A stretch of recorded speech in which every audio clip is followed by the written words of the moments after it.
What's going on, everybody? It's the Eagles Collective, and we got a special guest with us. We're gonna make this real short and sweet today. We're just gonna start talking about the recap of Week 4 with the Bucks. Talk about what's going on in the NFL right now, and also our expectations going into Week 5. But hey, we got the boys ready. We ready to talk ball? Let's go.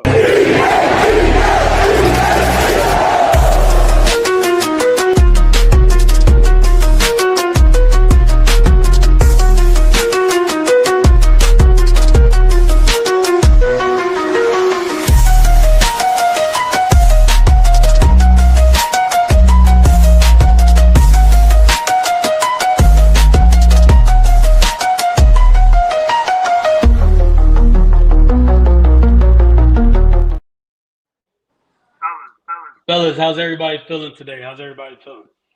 Good, Victory Tuesday. You already say know. that again. You ain't never lie. Victory Tuesday. We here with it. No feeling, that 4-0 feeling. We felt this before last couple of years.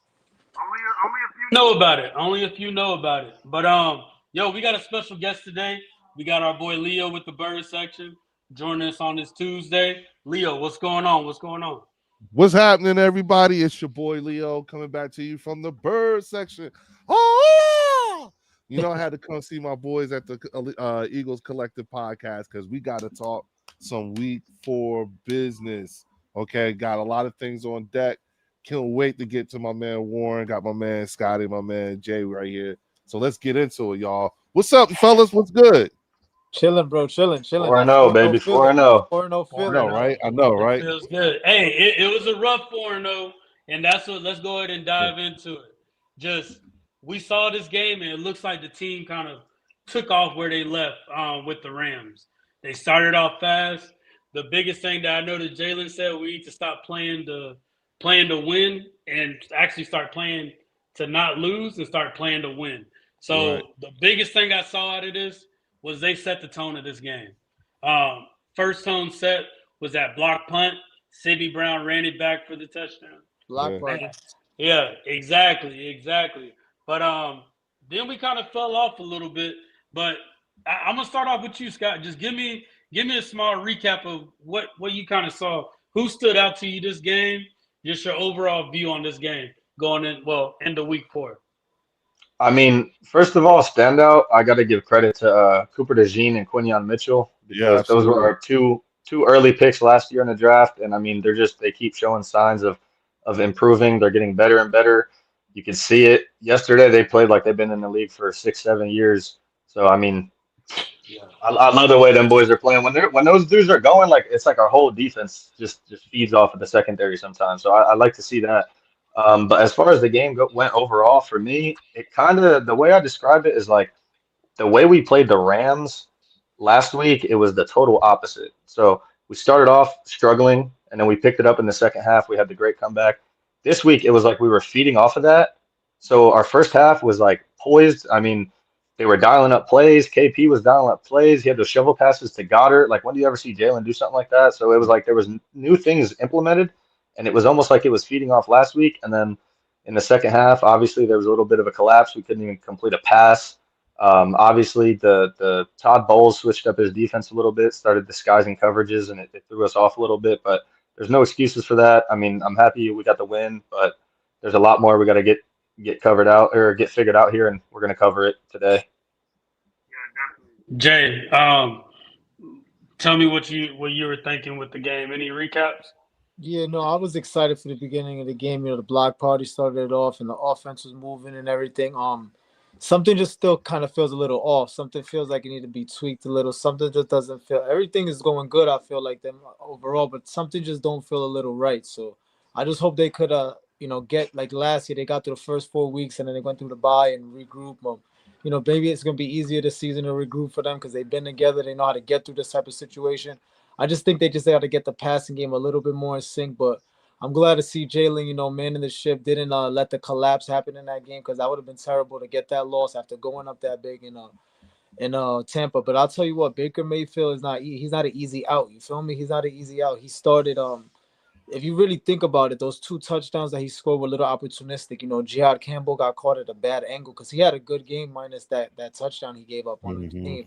And then the other touchdown that went through Makuva and Blankenship was just a 1 in a million throw. That throw 9 out of 10 times gets deflected or something goes wrong. So 2 of those touchdowns were basically like crazy plays. So I'll give that to the defense. But overall, I think they play well. Cooper, like Scott said, Cooper and Quinyon graded very high PFF.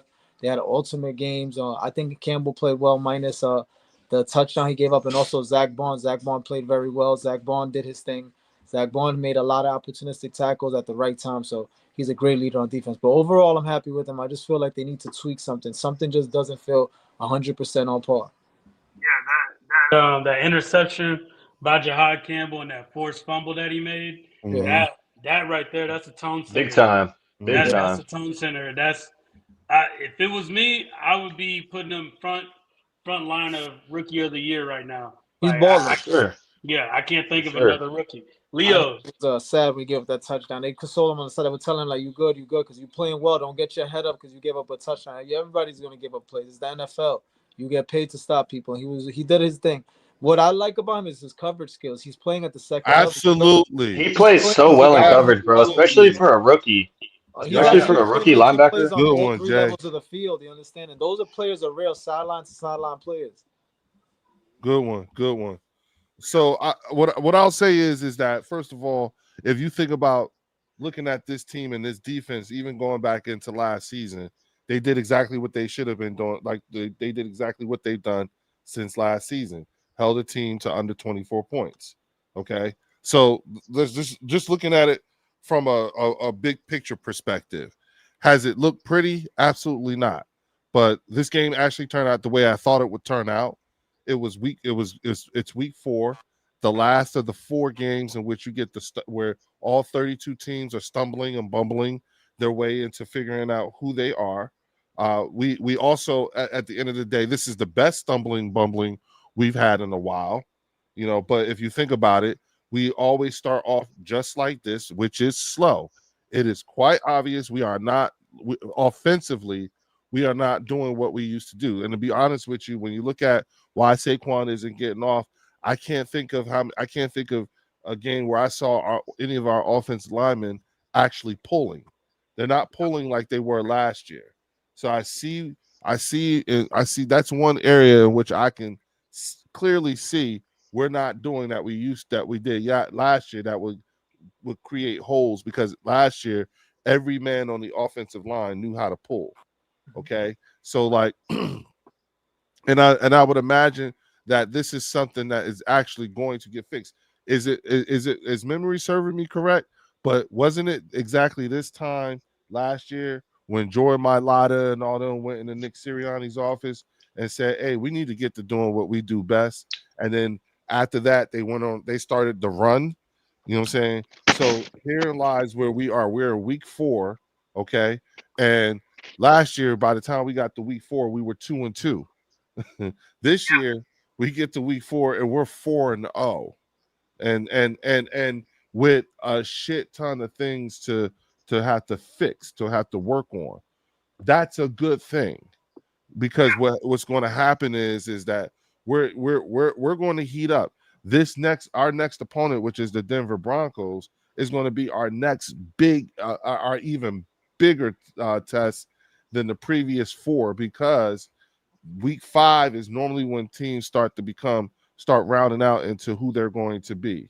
And some teams are stumbling and bumbling better than others. You see what I'm saying? And so, and don't forget, a number of these teams that we are going to play during the regular season, we have the potential to see again in the playoffs.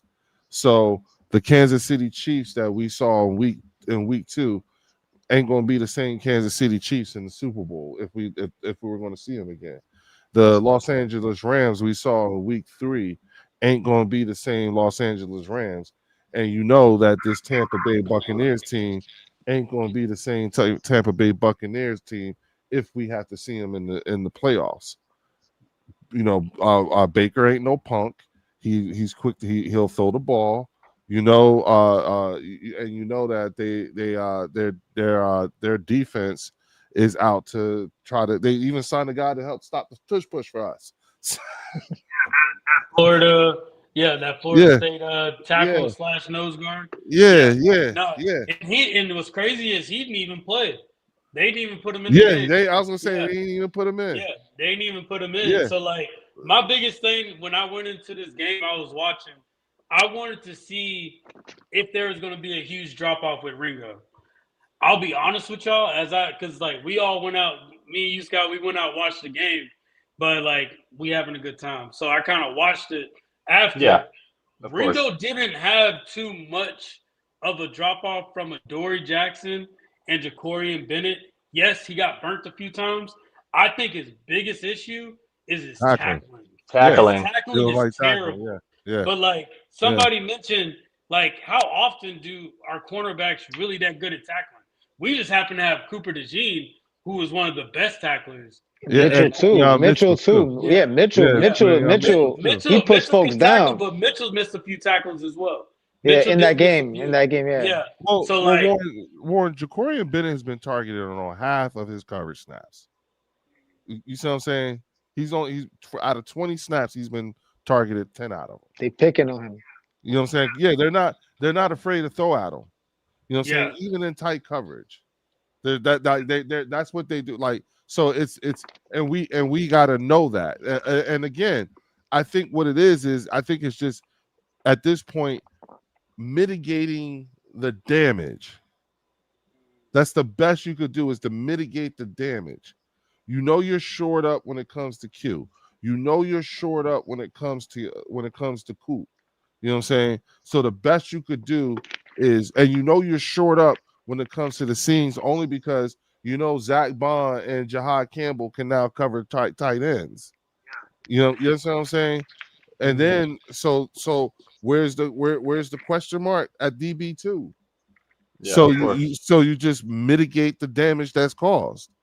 You know, you got guys who, you know, like you said, like somebody here pointed out, a fingertip away, and Emeka wouldn't have had that long ass touchdown. Yeah, that's what I'm saying. That's what I was saying. That was luck. That was luck. Yeah. You know, those two plays, those two plays. And Jahad Campbell got caught in a bad angle. I'm telling you, both those touchdowns, I really watched him. It was a bad. If he would film, he just got caught up in a bad angle. He didn't expect that wheel route. So Jay, so then to me, if I'm looking at the eye test and everything like that, guess what, fellas?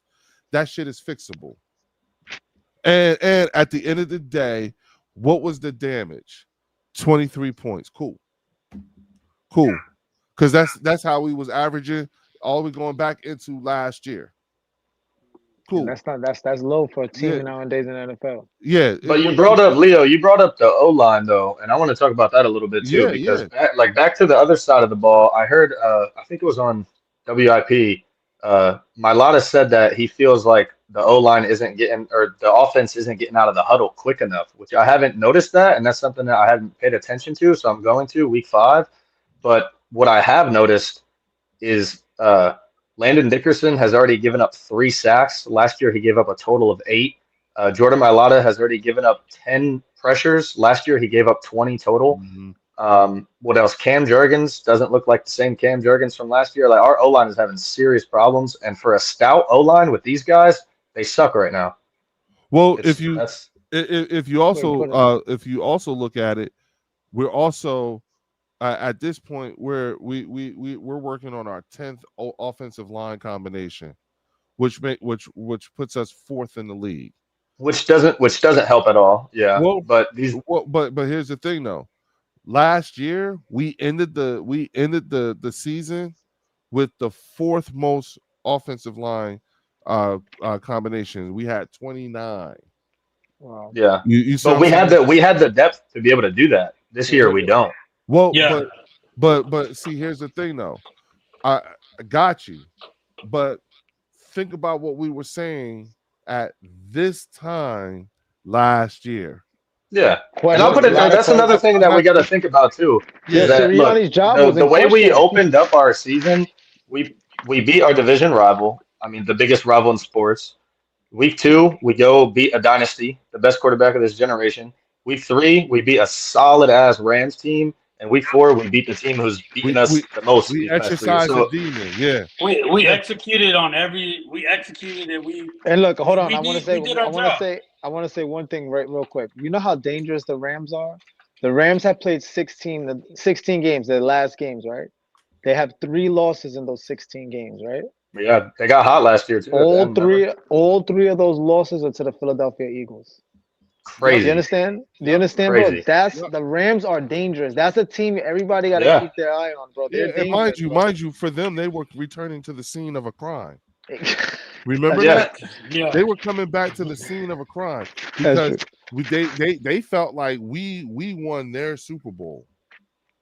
You understand what I'm saying? So again, and I think I remember pointing out, Stafford ain't no punk either. He come from them days when Favre was playing and watching them gunslingers, and you know, Stafford's half the reason why Calvin Johnson is called Megatron. That's a fact. He got one of them, like he like that ain't no. He got a cannon. We ain't just beat some slouch ass QB. I mean, goddamn, that's one of the toughest football players in the league ever. You know what I'm saying? Yeah, that's Good fact. point. With toys. And this is with us struggling too. The way that we're struggling. And this is struggling. This is Jalen not throwing. I think there's only one game he threw for over 200 yards. Bro, only one game.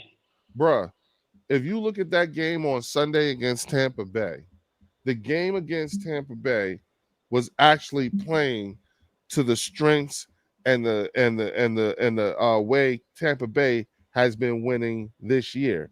All 3 of their wins came off of a fourth quarter game-winning drive for Baker. So it was shaping up to be that kind of game. It was working in their favor based off of how things have worked for them thus far. And here's the thing. Even with us fucking up, Jalen didn't even complete one pass. He was 0 for 8. 0 for 8. Yeah, he was 0 for 8. Half, you know what I'm saying? Half. Yeah, we ain't like he was 15 and 16, like the first half. So off. It's crazy. Yeah, so there was something was up, but that tells you, in my opinion, that tells you just how good of a team we actually have. We could fuck up and still win. Now, do I want to do that again? Hell no. You know what I'm saying? I don't want to. I again, coming off of what happened the week before against the Rams. You know what I'm saying? Glad to know we got that kind of fight in us. I don't need to see that every week, but glad to know we got it. Okay? You know what I'm saying? Good job, fellas. Championship teams do figure out a way to win, and that's what they did. Thank you for demonstrating that. Don't need to see that again. We are everyone in the league knows we are still about due for an offensive explosion. You sort of kind of want these things to start happening week 7, week 8, week 9, because then you go on your real run. You see what I'm saying? We're right now, again, every team, all 32 teams, no matter what, are just coming out of stumbling, bumbling period.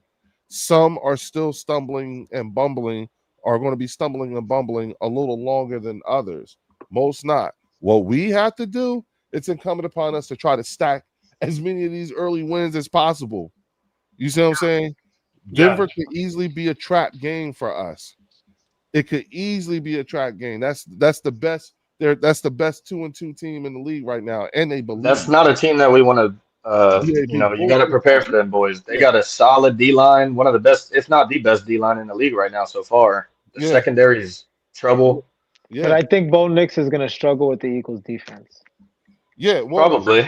I think he's going to struggle because, and the reason why I say that is he's a risky player, and I think they're going to bait him into a lot of. He takes shots. I like him. I do like him. I like him as a player, but he's like a baby Baker. Like he's going to take his shots. He's going to make them risky throws, and the Eagles is a defense you don't want to make them type of plays against because they're going to pick you off. Yeah. This is a tough for him. It's going to be very tough. And then again, this is a Vic Fangio revenge game versus Denver. That's Feel me? true. When he was in Denver, he didn't have all the pieces he wanted. Eagles, he got everything he needs. So I think it's going to be. I think it's going to be a. That's true. It's going to be a defense. Is going to be to shine in that game. But we'll talk about that later on. That's cool. Definitely. Yeah, we're going to dive into that a little bit later. But what I looked at when I saw this, it made me question: is this Kevin Patullo's offense? That first half. Was that truly his offense? But then he dials back. And if he is dialing back, why are you dialing back? They schemed open for AJ Brown. They schemed open for Devontae and Dallas. It's just the run game is not going like the way that we wanted to. Like Saquon, only had 40 rushing yards? Like that's not what we expected, bro. That's not what we expected. Just with that, what are y'all thoughts on Kevin Patullo now that we've only got out of these 12 quarters that we've only seen 2 quarters of solid play on offense when you think about it. Mm-hmm. So like going into that, what is in 2 different games? Yeah, 2 different games. Exactly. So Scott, like what's your thoughts on with Kevin Patullo? I know we've been talking about it. We had a talk last week that I'm personally thinking that it might be the front office telling them to dial back a little bit. But what's your thoughts on going into it and what you saw? Yeah, I mean, the more I think about your point from last week, it does make sense that it would be the front office, whether it's Lori, Howie, or whoever. That idea definitely does make sense. But at the same time, I'm going to go back to my O-line thing. Like, it's hard. They keep saying, like, we're 1 block away from a big Saquon run. But if you really watch the all 22, no, they're not. Maybe a couple times. But there's a lot of runs from Saquon where he's not even getting back to the line of scrimmage. That's not 1 block away. Like, you already beat the block. Like, whether it's an ace block or a chip. And then here's another thing, too. Grant Calcaterra can't block for shit. If you really watch, bro, like, why is he even in the field? Especially, like, if you notice, they'll put him out there, like, in bunch formation. Yeah. Watch Grant Calcaterra try to block somebody. He gets, like, pancaked, or he just does nothing. So, I mean, it's hard for Saquon to do anything when the O-line is playing the way they are. And obviously, anybody that knows football knows you get the run game going, it's going to open up the pass lanes. So that right there is tough no matter what. But like you said, the way that Patullo was calling the game in the first half, like it just looked like a totally different offense. And I mean, granted, this is another thing too. Maybe I'm reaching here, and maybe y'all could tell me if I'm reaching. But after Jalen hit the ground, when his head like smacked against the ground, he was not accurate. Yeah. You notice that? So he almost played with a concussion, possibly. Remember when we were watching the game, you called that and you said he's probably going to be in protocol, and I was like, damn, he did hit his head pretty hard. I mean, he got up and he was like, kind of not all there. And then if you watch the throws, the AJ targets, like none of them were on point, and most of them were in the second half. So. And I don't know. that too, That's a good point. And with that, speaking on AJ, of course, he put out something after the game. We can take it how we want it. I think I've heard a lot of things of why he's putting it out. I personally think it's definitely bad timing. It's definitely bad timing. Whatever was on your heart that you feel like you needed to post, like I would say wait till later. But he put that out, so that brought out the AJ discussion again. I think at the end of the day, AJ, of course, as the receiver that he is, he wants the ball. But like you gotta think about it, bro. He was in Tennessee and they did the same thing with Derrick Henry. Like it was all about the run. So I'm wondering, is AJ turning into, hey, like I'm tired of having to be that wide receiver for an offense that dedicates everything to the run, and I want to be a part of these teams like a Bengals, like a Chargers, like a Bills, where it's all about the pass game. And me personally, we don't want to lose AJ Brown. We really don't, because we know the threat that he is. But at the same time, I noticed too, AJ has a lot of injuries, bro. Like he gets injuries pretty consistent. Especially at the end of the season when we need him the most. Yeah. Well, so like, I know that Devontae the stays hamstring. healthy. I know the hamstring was going to be a thing this year. Yeah, I do know that, and I know that I also am paying close attention to body language as well. You know what I'm saying? And right now, I feel like he's getting close to that point, but it's still That's a good point, Wayne. Yeah. You know what I'm saying? So, but I like how he's handled it thus far. And to be honest with you, remember last week, when Jalen hopped up and was like, "I'm sick of this shit," and What's going on, then Gary? they started fixing the play calling. You know what I'm Mhm. saying? I was glad to see that our quarterback has that too as well. So I believe, again, going into week 5, especially with this team that we're going to be playing against and whatnot, I'm anticipating a lot of the things that we saw as the hiccups from week 3 to week 4. I'm anticipating it to be addressed in a way, whether or not it does or doesn't work. I anticipate seeing it at least addressed. You know what I'm saying? Like, it's not just a second half adjustment. Now it's, fourth game fixes, I guess, however you want to call it. Everything you said, you landed on. I just, like I said, it's very weird, but at the end of the day, I'm still confident in this team because last 2 weeks we've seen spurts of the Super Bowl champion team. So I don't know what they got going on. I'm kind of with you, Scott. I think it's the O-line. I think it's a little bit of Saquon too, because we saw Saquon slip and fall. I think it's a little bit of everything, to be honest. It's really what Wayne said in the comment. I was gonna say that earlier. I didn't get a chance. It's really because of the loss of Becton. The loss of Yeah, Becton that's what I said. is That was a good way point. bigger than everybody thinks. Way bigger. Because Mekhi Becton came here he was one of those, a lot of 6'7" people guard. do. Yeah. And he came here for that type of to give himself a last chance type of thing here in Philly. And I mean, it's showing that we needed him a little bit more. What are we getting for him? We didn't. We just got a draft pick. We just got a draft pick. What do we get? A third rounder? I don't know. I think it was a 4th rounder. To be honest with you, I think it was a 4th rounder, and we ended up giving that to somebody else. But yeah, before we get off the AJ thing, though, real quick, Warren, I want to ask y'all, who, realistically, being honest, who do you think needs the other one more? Do you think AJ needs the Eagles more, or the Eagles need AJ more? I think it depends on what AJ wants. AJ has the ring now.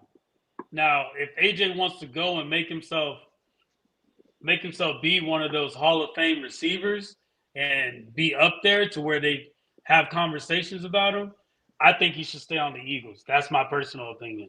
But if he just simply wants to just dominate on the field and just be a good receiver for another team that probably isn't going to be a playoff team, it depends on what he wants. You know what I'm saying? So I think he needs the Eagles more than the Eagles need him, and I don't mean that in a bad way. I just feel like it's the ultimate team sport, and they'll do without AJ Brown. AJ Brown will go to another team. He'll catch 1,500 yards, but he won't have that success with aura that he has with the Eagles. I agree. I think AJ's chasing a ring. I just want to say also one thing too. I don't know what he complains about so much. He's been over 1,000 yards every season in Philly. He set the season. I think Scott said this last week, and this is a thought that stood with me. He set the Eagles' single season record, right? In the season where we had the collapse, when we were just 125 yards, 125 for 8 games in a row. We're playing a different style of offense, and I get it. Cool. He's in a run-first offense. He knows that we're in a defensive and a run-first team. That's what we are. Our offense can explode. Now, can he go to another team and contribute that much? Yeah, but he's injury-prone. AJ's proved that he may not play a 17-game slate. He may not do it. But to me, the Eagles don't need him as much as he needs the Eagles. I agree. And I'll just say, we got a baby AJ Brown on the team. Yeah, we do. We definitely need to see him more, though. Eventually we will. Eventually we will. Darius Cooper. Darius Cooper. Okay. Yeah. They call him baby. They call him Baby AJ now. Yeah, he's tough. And the thing is that I think for AJ, I think it's more so because he got the bag, and I think he chasing another ring too.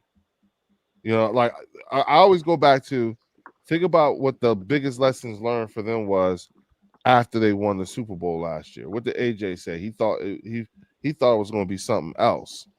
You know what I'm saying? And then he realized what the real treasure was. It wasn't winning the Super Bowl.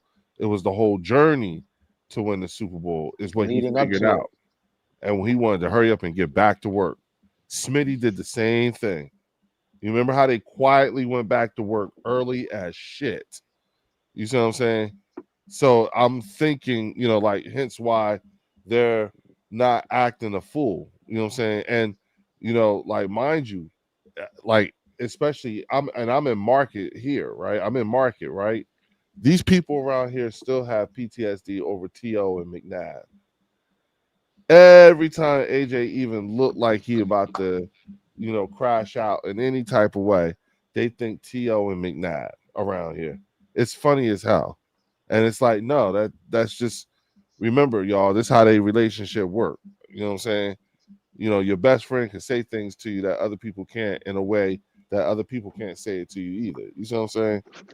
So I just think whatever it is, I think that eventually it's going to work itself out. I'm just not at the point where I'm ready to switch up, particularly when it comes to offensive coordinators, because that's like what we're gonna make Jalen learn a whole nother language again. I mean, you can't do that. That's just not. Yeah. You can't. Another thing too, I think most of his frustration goes more towards the coordinator than to Jalen.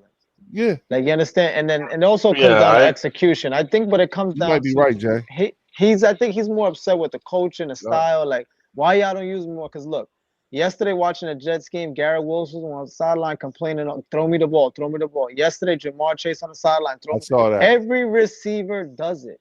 Every big time receiver says, "Throw me the ball, put me in motion, get me going." That it's just it's a second nature for a wide receiver. And AJ did want to none take of over. that. And AJ did none of that. He just went out and look. And I'm gonna tell you what, AJ is right and wrong because he knows when he puts out that tweet what's gonna happen. But I don't mind him voicing his opinion and being who he is. I don't want you to suppress yourself. Be who you are.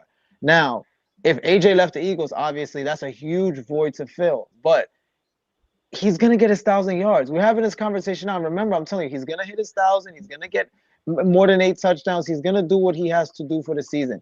Like Leo said, we start off like this every year. Every year. Every year. Jay, what have we done differently in terms of, even when you talk about the question marks?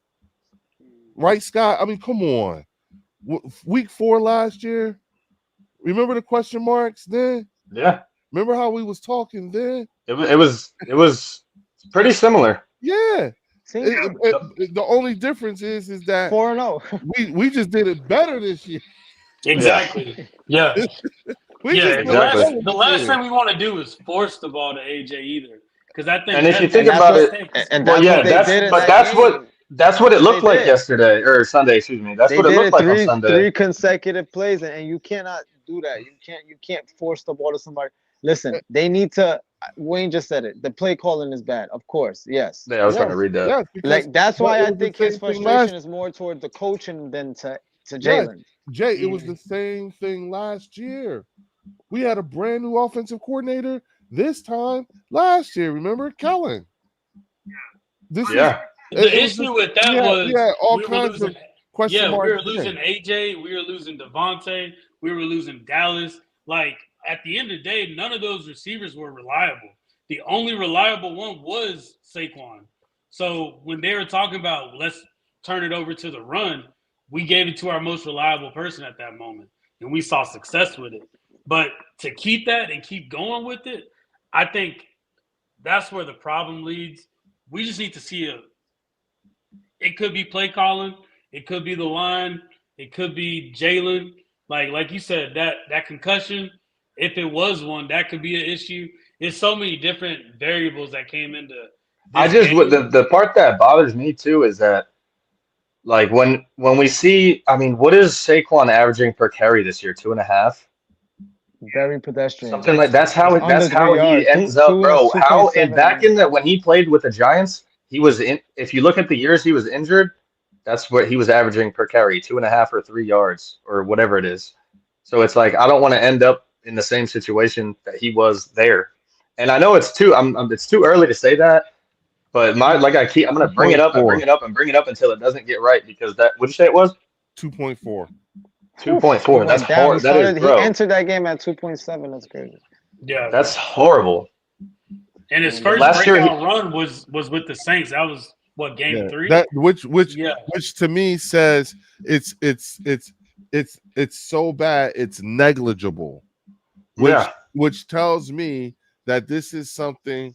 This has nothing to do with a health issue. This has everything to do with so in my mind, because remember, not only is it game 4 of the stumbling bumbling period, you know what I'm saying, but for this particular offense, this is game 4 of the preseason too. None of them we don't play preseason. Too. Yeah. So we it's like we learning a lot all in we got right now all we have on this offense is 16 quarters of live fire exercises. Yeah. That's all we got. We got 16 quarters. You know what I'm saying? Now we got film. You know what I'm saying? We've fucked up about as much as anyone. And by the way, for everyone here that's watching, please hit the like and subscribe button.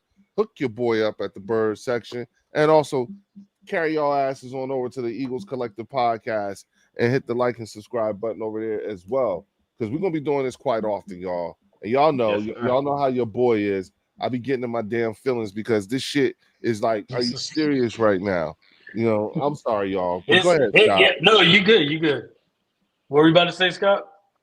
No, that was pretty much it. But I do like that comment. I don't know who said it, but that's another thing I was thinking, bro. Like, AJ isn't just a go route receiver. He's not just a ball hawk, deep ball receiver. Like, put him in some crossers. Give him a slant. Like, we don't see too much of that anymore. That's how you get a big receiver like that involved, too, is if you're not getting the touches that you want, put him on a slant. I know go ball receivers, they don't like getting put in little slants and hooks and all that, but put AJ on a crosser, let him get a feel for the ball, get some runs. We've done that with him the past 2-3 seasons he's been with us, and it's worked. I mean, he's the kind of guy that could turn a crossing route into a 50-yard play.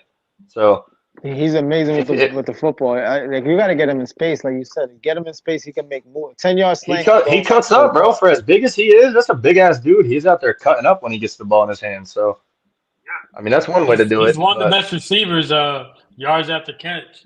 Like, he's dangerous, and we're not utilizing that the way we should. Well, that's because but here's the thing, though, and that's only because everyone. You look at this team, right? Here's the problem. This is y'all problem. Y'all see the Ferrari, and y'all hate watching somebody who don't know how to drive stick try to drive the Ferrari. That's what this is. That's exactly what this is.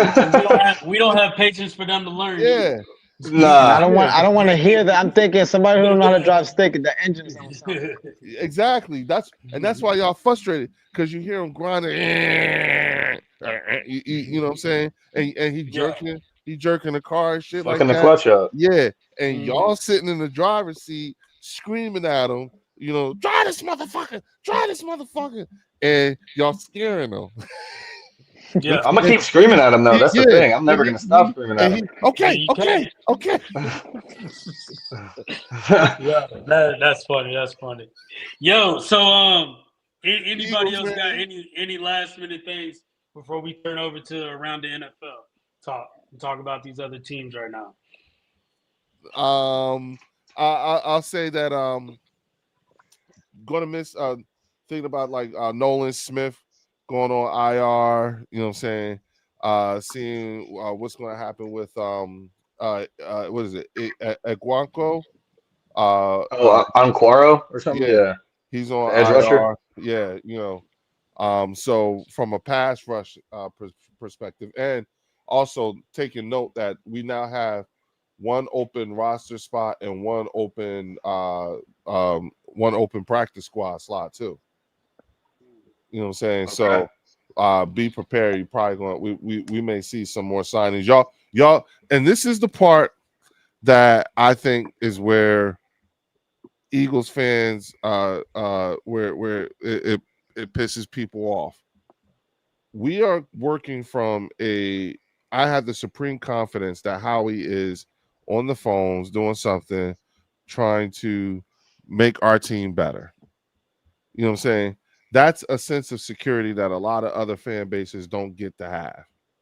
You know what I'm saying? So when I say to you, we have an open roster spot and an open practice team spot, you're gonna go, oh, I wonder how we're gonna go get next. You see what I'm saying? Yeah, we have the money for it too right now to make any moves. So who Um, comes to mind? Who comes to mind when you think of that? Because I know who comes to mind when I think of something like that. But I Who want are to you hear who think? y'all got. Who are you thinking? I'm still going CB2, Denzel Ward. Yeah, yeah, yeah, okay. That's who I yeah, I want. like that. yeah, yeah, yeah. I was high on Hinton until he signed with Minnesota, and or He no, signed with Minnesota? yeah, Hinton signed with, is it Minnesota or is it? Oh, yeah. Yeah, yeah, Minnesota. yeah, I and think. and then I took a look and was like, okay, because Asante Samuel Jr. is still hurt. You know Yeah, what I'm saying? I need someone who can come in right away. right You now, know, yeah. yeah. I don't know if I want Stephon Gilmore because that's like bringing in another Slay. You know what I'm saying? Who'll be out? He'll be And out every even, other yeah, play. like, yeah, I would even rather take Slay back than Stephon Gilmore. I mean, Slay knows the playbook, Well, but Yeah, either that way, is true. That is true. it's yeah, not gonna well, happen either way. yeah. Well, I mean, what Pittsburgh didn't let him go or nothing.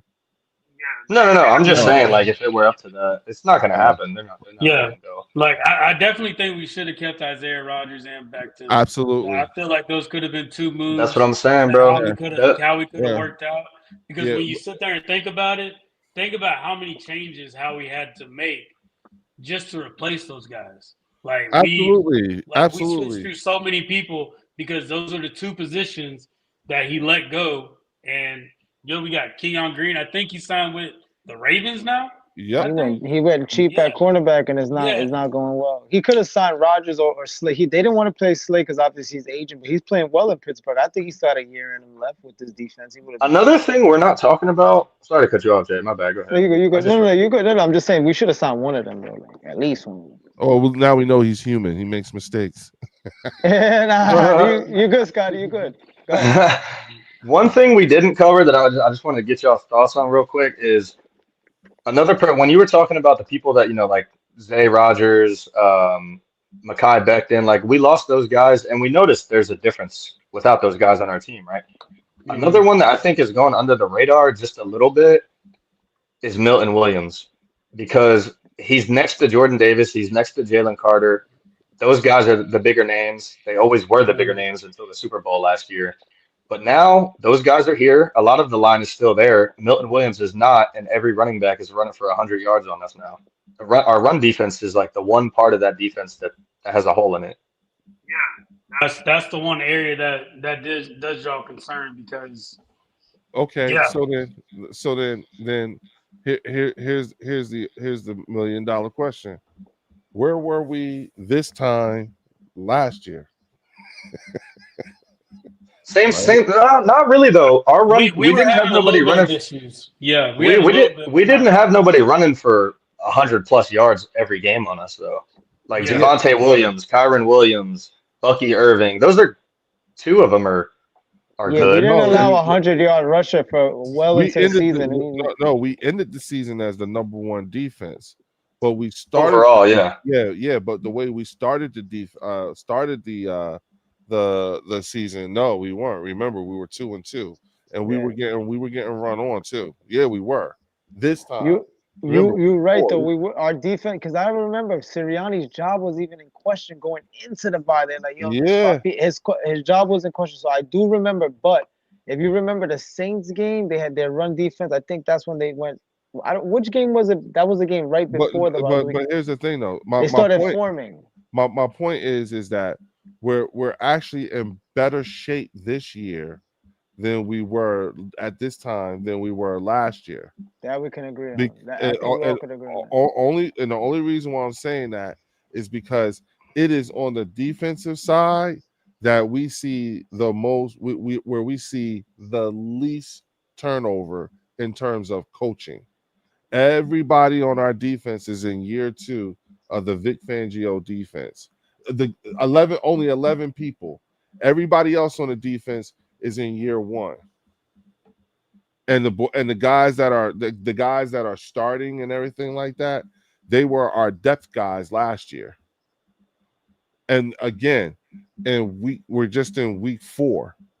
So I'm like, we look like what we're supposed to look like. We're just, matter of fact, I think we look better. We look better than our circumstances. You see what I'm saying? If you think But at about the same time, you're bringing up a lot of good points.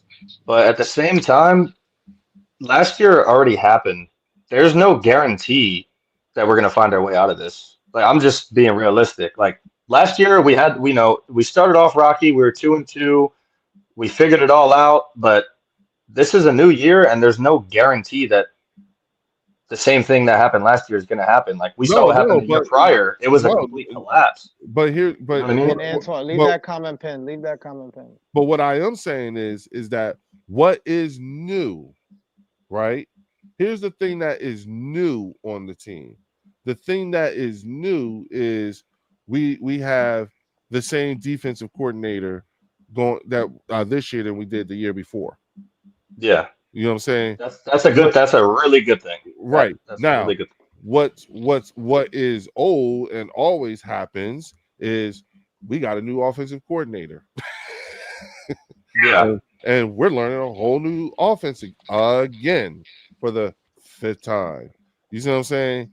And when you think about a team under them kind of circumstances in week 4, we look like our circumstances. If you think about it, actually we look better because we're undefeated. You know what I'm saying? Overall, you know what I'm saying? Did our defense do what it did what it averaged last year? Yup. Held the opponent to 23. We did the same thing last year. You know what I'm saying? Does it look pretty? Hell no. But we guess what we do have that we didn't really have. Guess what we got better at? Our linebacker core, because we can guard the seams better now. Because Jahad Campbell and Zach Bond can run with tight ends. You know what I'm saying? So we know we got that shored up. You know what I'm saying?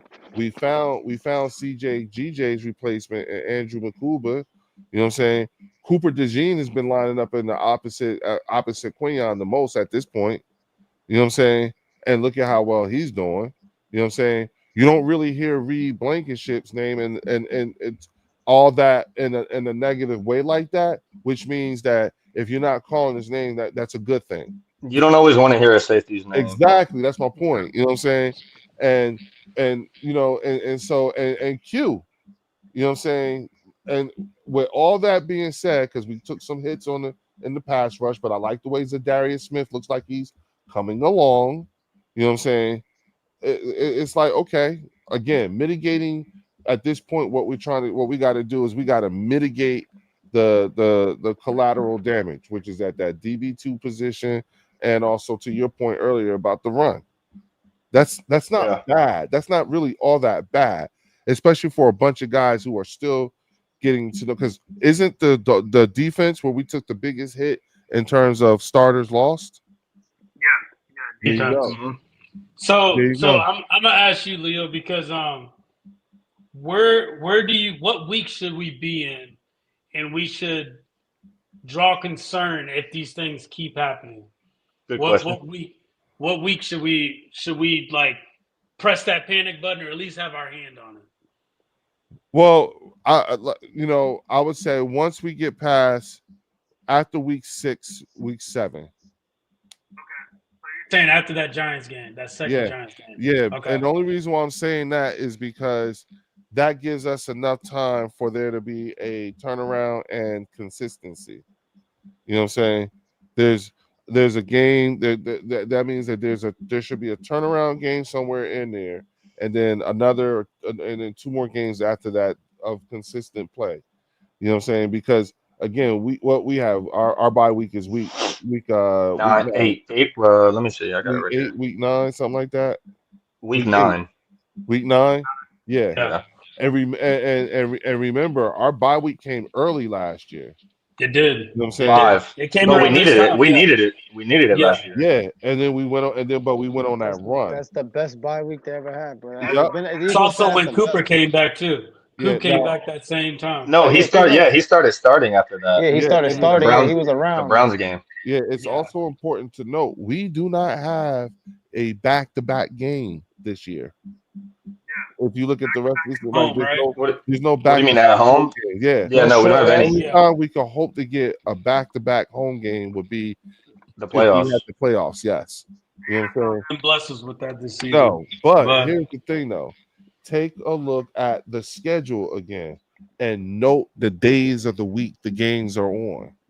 The Eagles playing every day of the week except for Tuesdays and Wednesdays. If you think about it this season, look at so we have a few mini buys in there too as well. Because of the Yeah. primetime game. It's a time. No, Exactly. that It hurts that's a us. good point. That hurts us one week. Yeah. But Listen, when we win the Super Bowl, okay, and I'm calling it, when we win the Super Bowl, it'll be the most legitimate Super Bowl on the face of the planet, only because we more likely, in order to confirm this particular Super Bowl, everybody that we saw in the playoffs is somebody we played during the season. Yeah. And remember, we're getting about that. everybody's best shot too, Leo. We're getting everybody's best punch. Yeah. Twice. Everybody who plays us, they're gonna give us their best punch. Twice. And to add to that too, Jay, like a little bit of what Wayne's saying too. I feel like we are playing the turnover game. The goal is we are not trying to turn the ball over at all. If you look at a lot of these games, it's based off of turnovers. And that's how the playoffs is. It's based off of turnovers. The most we can do, whatever we can do to not turn the ball over, that's what we're willing to do.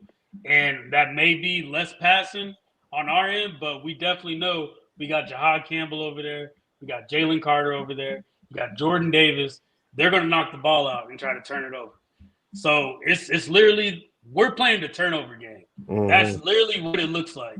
And we're not putting the stats up for it, but that's what it's looking like these last 4 weeks. That's my total recap for these 4 weeks. It's turned into the turnover game. One last thing I will say: the penalties. The penalties are killing them, bro. got to clean it up. Got to clean it up. We haven't mentioned that one. The penalties are killing the Eagles, bro. Especially A that lot on Cowboys. cue. A lot on Cowboys were cue this in that game. game. Yeah, the Yeah. Cowboys were in that game versus us because of the penalties, bro. Absolutely. Well, 112 yards. the from first penalties during their that game. their first scoring drive was based off of like almost 100 yards in penalties from us. And penalty, exactly. That's what I'm Yeah. trying to say. We were gifted. We gifted that team. we played that again, stumbling and bumbling in period. You know what I'm saying? Recognize like how much of this was self-inflicted and fixable. Yeah. The good thing is that, like you keep Facts. bringing up, Leo, it is all fixable. But Yeah, you know, we're like to Things- me, it all. We just Scott, let me expect to tell be a you. lot cleaner. Yeah, I did. Listen, Yeah. let me tell y'all something. This is the part that be bugging me out, that be tripping me out. Okay, this is what trips me out. All right, we've beaten some pretty good teams. We beat a couple of good teams, no matter what. The Rams and the Buccaneers aren't some slouches. Okay, we got away with Not at all. it. We got All that. playoff. We beat all playoff teams so far, minus Dallas. Exactly. Now here's the thing: we doing it right. We beating these teams and fucking up the whole way. Like 4 quarters. yeah, we even tried to gift wrap the game to the Cowboys. You know what I'm saying? And they fucked it up. It wasn't Before the first play started, we gift wrapped it. So. we gift wrap. We're gift wrapping games. We keep like it's dumb shit. These taunting calls, all this shit. And all I'm saying to you is that for us to be fucking up like we do against these quality teams, and we still fucking win. Do you realize how good we are? That's a good, very, when very they- good point. Like, can you imagine if for instance, Scotty, imagine if they actually did half the shit you told them to do. Right? Yeah. If I mean, they- you're right. if they literally did just half the shit you said to do, right? This a dangerous ass team. No, you're right. I mean, for sure. Now this is where yeah. So now, but here's the devil's advocate part. What happens? Let's just say, for example, I'm gonna always play the devil's advocate. What happens when we play the Giants 2 weeks from now and we're in a shootout with the Giants? Do we just play down to competition? Again, Or We tend to at times. We do. yes, It's also a division game. Games are always, you feel me? Tricky. It's definitely. And the Giants got that new QB. Once again, that's a period of time where we should know who we are at that point. Remember, you said week 6, right? I'm even going to go a step further than you, and I'm going to say I'll give it into the bye week because we saw what our team did with the bye week last year, and you know how everybody says Andy Reid, what he does with a bye week, and blah blah blah. Andy Reid this. I feel like Nick Sirianni's right up there with him. Yeah, no, Nick Sirianni knows what to do with a bye week. Yeah. I don't disagree with that, but I also so if we come out week 10 and we're still looking like we did week 1, 2, 3, 4, 5, 6, 7, 8, I'm gonna have serious concerns. Should look better. It should be a continuous, good on like working on the things that like I think that there's so much improvement with this team. You know what I'm saying? I don't see us like really getting into our real full potential until late in the season. And that's accounting for the bye, knowing how we do coming out of the bye. But at that point, our bye is week 9, right? So then that midway, that by that time, all of our tendencies and the things that we know, all that shit, that should all be solidified by that point in time. We should have an identity by then. Yeah, exactly. It's definitely by the trade deadline. We should. And also Scott, guess what? We're like at that point we have like what, like almost 30 quarters of live fire exercises under our belt. Yeah. Right? Like or something like that, close to that, or like 25, 24, something like that. So I expect to see like with the film, with the things that we have, we should be able to, even know how to course correct real good by that time in time. Yep. You know what I'm saying? So you're right, but I'm just saying in my mind, I'm just like, hey, you know what I'm saying? Like these cats this is us when we're fucking up. Yeah, for sure. Yeah. What happens if this is scary? It's us at our full potential. We're not at our full potential yet. And that's where it's good, like you said. Yeah. We're not at our full potential. And like I said, we're a slow starting team. Usually when it comes out, there usually is controversy. We hear it everywhere, media, all that stuff talks about issues. We just want to see it get cleaned up. It might not get cleaned up at the pace we want it to. That's the thing. It never does. And I just think at the end of the day, I don't think Kevin Patullo even tapped into his bag yet. And I think we're not going to see that till after the bye. That's my true thoughts. Kevin Patullo only has 16 quarters of footage of knowing how to play with learning how to drive this damn Ferrari. Yeah. He's only been out with it 16 times. And this is a well-oiled machine. What we have to do is, as a team, as talent, we have to survive this man learning how to play with us. You know what I'm saying? This is he never been an OC too before. This is his first actual. He's been in the building. He was a pass game coordinator though, which is ironic. Yeah. Listen, the funny part. He's been in the building since his hands were all over the game plan. He's been in the building since Nick got there. He came with Nick. You know what I'm saying? So I want to treat him like he's somebody that he know what time it is. You've been there long enough to know. You've been in it long enough to know what kind of the people that you got in there, the people that you're working with. Yeah, but I wish Antoine was here because Antoine feels like this about me. Sometimes us hiring from within that it just don't work for us, man. Sometimes you right though, bro. Because I was the only one saying that. Like I was the only one saying I wanted to hire from within. Yeah. And the reason why I was saying that, y'all was saying like, no. Yeah. But the reason why is because he's been with us for so long, and he was a pass game coordinator. He worked under Kellen Moore. So much pressure on him. He was a part of the Super Bowls. Like, we expected him to know the strengths of. But it is a bigger role. Yeah, it's a much bigger role. I expect that there has to be, there also has to be a grace period for this brand new offensive coordinator. Yeah, we do. We got to give him You more. do, You time. say give yeah. him a break? Huh? Nah, he do. We can't. We'll give him. We'll definitely give him some time. I mean, look, he's an offensive coordinator in the NFL, and he's 4-0. So I mean, we got to give him some kind of break. And also think about this. Also think about anybody who start a new job, new gig, new whatever. It takes a little bit of time to get going, and once you start hitting that point, he's gonna peak later on, like you said, Leo. He's gonna peak. You definitely hit that stride.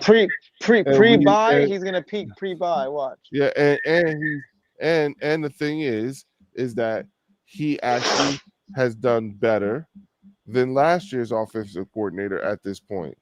We're 4-0. But we're still slow. So I think, like I said, just give him. I think he deserves a little more grace. That's all. Just give him a little more grace. The one thing I can say is he's winning, and that's going to segue into into the NFL, around the NFL, starting with two teams that apparently just don't want to win: the Cowboys and the Green Bay Packers, tying up the game 40-40. I know Jay watched this game. Me and Scott watched this game. Micah coming back to Jerry World. Just real quick, what is y'all thoughts and recaps on it? Because these are teams that we potentially will see with the Cowboys because we play them twice, and we are going to see with Green Bay. What was y'all's thoughts going into that game? I'll start off with Scott. I mean, that was actually a crazy game, and I was mad that we stayed to watch it because it just kept going and going and going and going and going. But like you said, I mean, both of those teams, bro, I don't trust either one of them. I mean, they both have solid offenses. We saw it with Dak. That was probably I haven't seen Dak play a game like that in a long time. Like, he looked like an MVP type quarterback. But I mean, both of those defenses, I feel like we could eat them alive, bro. Pause. I like that. No, just thinking about that, I'm like, yo, first my thing is this. I think the NFL needs to just take away tie games. And they got to find a better way. I agree because ties are so stupid, bro. They got to find a way, because at the end of the season, this tie game can be a detriment to each and every one of each of these teams on here. Like, there can be an issue down the line. Me personally, I think they should make it a field goal competition with the kickers. That's just me. Something fun. But then that's crazy, though. Imagine losing a game that you're 40-40 because your kicker missed like a little kickoff shootout. How many other teams have lost that this week? Yeah, I think the way to do it is if they do a second OT, start the ball up at the 40 or something, like give them. I like college, bro. I like college. Start them up. Yeah, I don't know the college rules. Is it like that? It's like they start you at the 25. You start at the 25, and then if you score a touchdown, no matter how much you score, the other team gets a shot. And then if you don't score, we don't have to sit here and talk about this, but just look it up. It's cool. It's fun to watch college overtime. I agree. My biggest thing is they gotta, if they're finding ways to change the kickoffs and all this stuff, we gotta find a way to take away these ties. It was definitely a good game. I personally thought Michael was gonna play a little bit better. That's just me. I had him with 2 sacks. He only got 1. But yeah, it was definitely a solid game. Does anybody else want to put their words on it before I move over? No defense. That's what I took from that game. That's what I took from that game. So when they play Philly's not going to allow a game to get like that. It gets so rowdy and out of hand. Antoine. Because they got Brandon Aubrey. That's true. Yeah, I don't want to do that. I will say what I will say is that it is quite clear. It is very clear that the Dallas Cowboys are over and past Micah Parsons. Okay. I think as a team, as an organization, it looked to me like they are over that. They've moved on. Okay. So I'm not concerned with the Micah and Dallas, Micah Parsons coming back. Yeah, all that shit. Yeah. I'm over it. I'm over it too. For them. I think Jerry actually forced all Cowboy fans to get over it too, because that's what we witnessed that night. You know what I'm saying? To me, Keon Clark stole the show. You know what I'm saying? And so I'm just like, or Kenny Clark. I'm sorry, I keep calling him Kenny Clark. Defensive tackle. Yeah, he stole the show. Because know at what the I'm end of the day, that was him playing his rivalry team exactly. too. That And and people slept he, on that. and he looked like he was playing his old team. That's that. Yeah. All you hear is I'll Micah say that. Parsons, Michael. You don't hear the Yeah, other that's side all of the you trade, heard. which he's a solid Yeah. player. Yeah. Kenny Clark's a Yeah. solid player. Yeah, he's a And I'm great pretty sure player. he knew that 3-time too. Pro Bowl. Yeah. Yeah. Solid. So again, like in my opinion, just looking at from the outside looking at it, quite clear. The other thing too is that at the end of the day, for both teams, if you are the Green Bay Packers, somebody scored 40 points on you.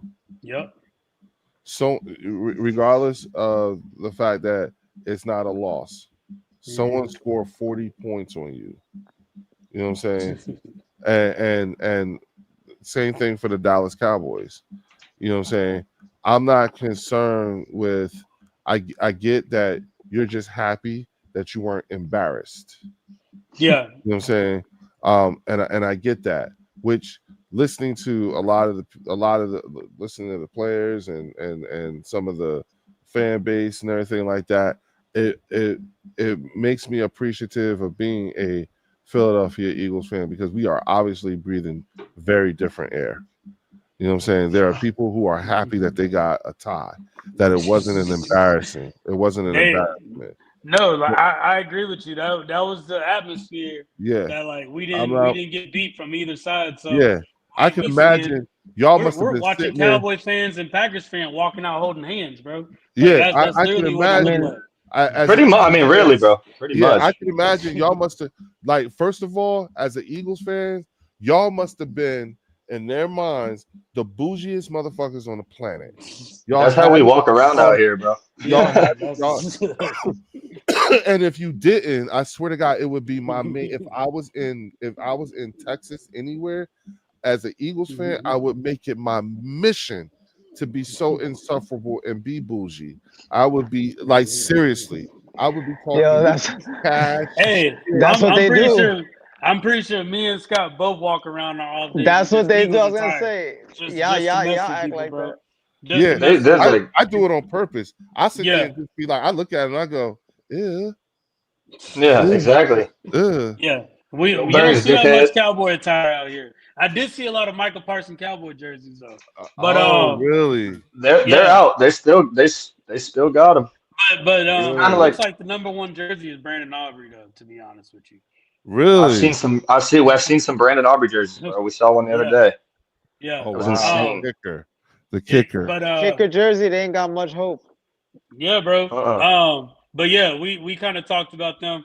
One game that I was looking at that really I'm not impressed, but really caught my eye was this Giants and Chargers game. Last week majority of us had the Chargers at number 3. They go in, play the Giants. I don't know, guys. I think Jackson Dart I'm not saying he's going to be a threat, but I think he can possibly come out to be a solid quarterback in the NFL, possibly. Just with going in, playing the Chargers with that offensive line that he has, with like a Cam Stadaboo, Brian Daboll, jobs on the line, a lot of just all that pressure. For him to go in and do that, it is kind of impressive. The problem is that it's going to take a little while before he can even begin to see his full potential, only because you don't have Malik Neighbors anymore. And to your point, from a coaching standpoint, it looks to me like they need to start preparing for a regime change, which means that there's probably going to end up being some sort of a new offense that he's going to have to learn again. You know, if they don't get rid of Dayball, you know what I'm saying? Yeah. Which they probably will end up doing.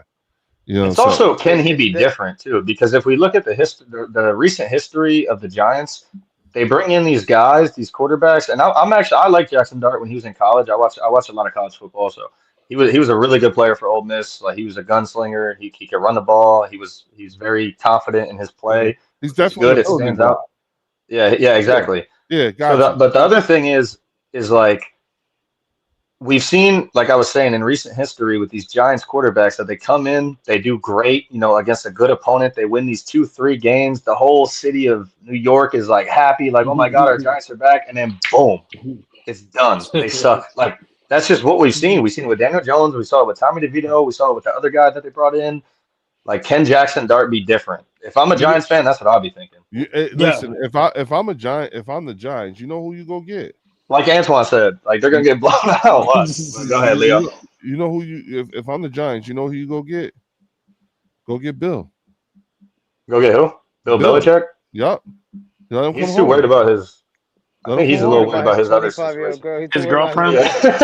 Oh yeah, that's right. Yeah. He's worried about his girlfriend in the state of North Carolina. I do think they're gonna be good with Jackson Dart because their defense is pretty solid, but they don't got no type of their defense is the Giants defense. They're not terrible. Abdul Carter was wrecking that game. I was watching that game side by side with the Eagles because my best friend's a Giants fan, so he's on one TV screaming over there, so I'm going back and forth watching it.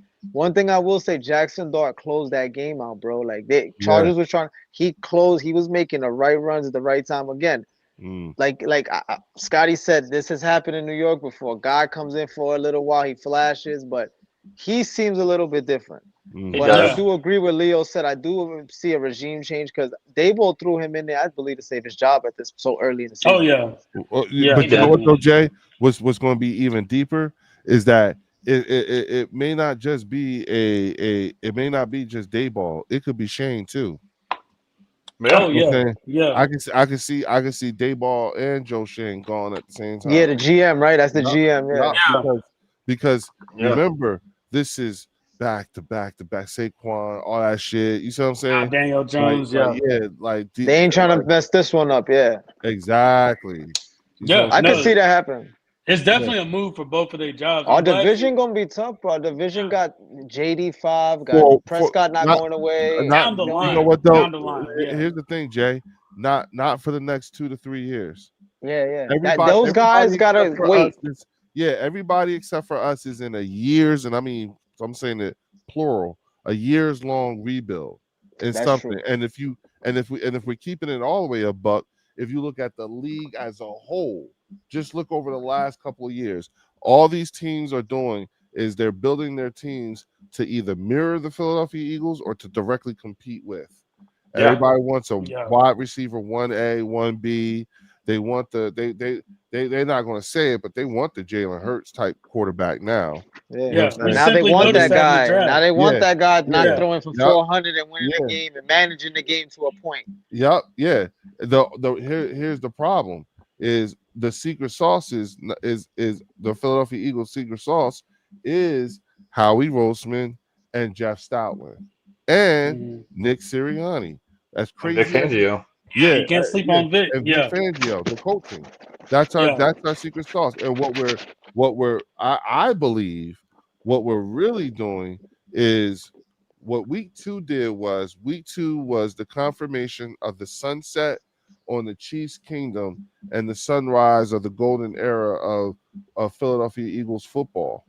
It is my contention that I think that when Jalen Hurts walks away from this game, we'll have caught up to the Dallas Cowboys in the number of Super Bowl wins. Or close. I believe that too. Yeah, if you think about it, look at the number of draft picks we got coming up in the next draft and the one after that. And we can't sleep on the owner too. Jeffrey Lurie is not like a big like in the public eye type of guy, but he's gonna do he's gonna get you what you need. He's gonna get his team set up for every fucking thing. He definitely trusts everything. Yeah, he trusts him. He trusts in Howie. We are blessed. And he's very hands-on too. Yeah. He's not a Jerry Jones hands-on, but he's around. He's not an owner that he's around.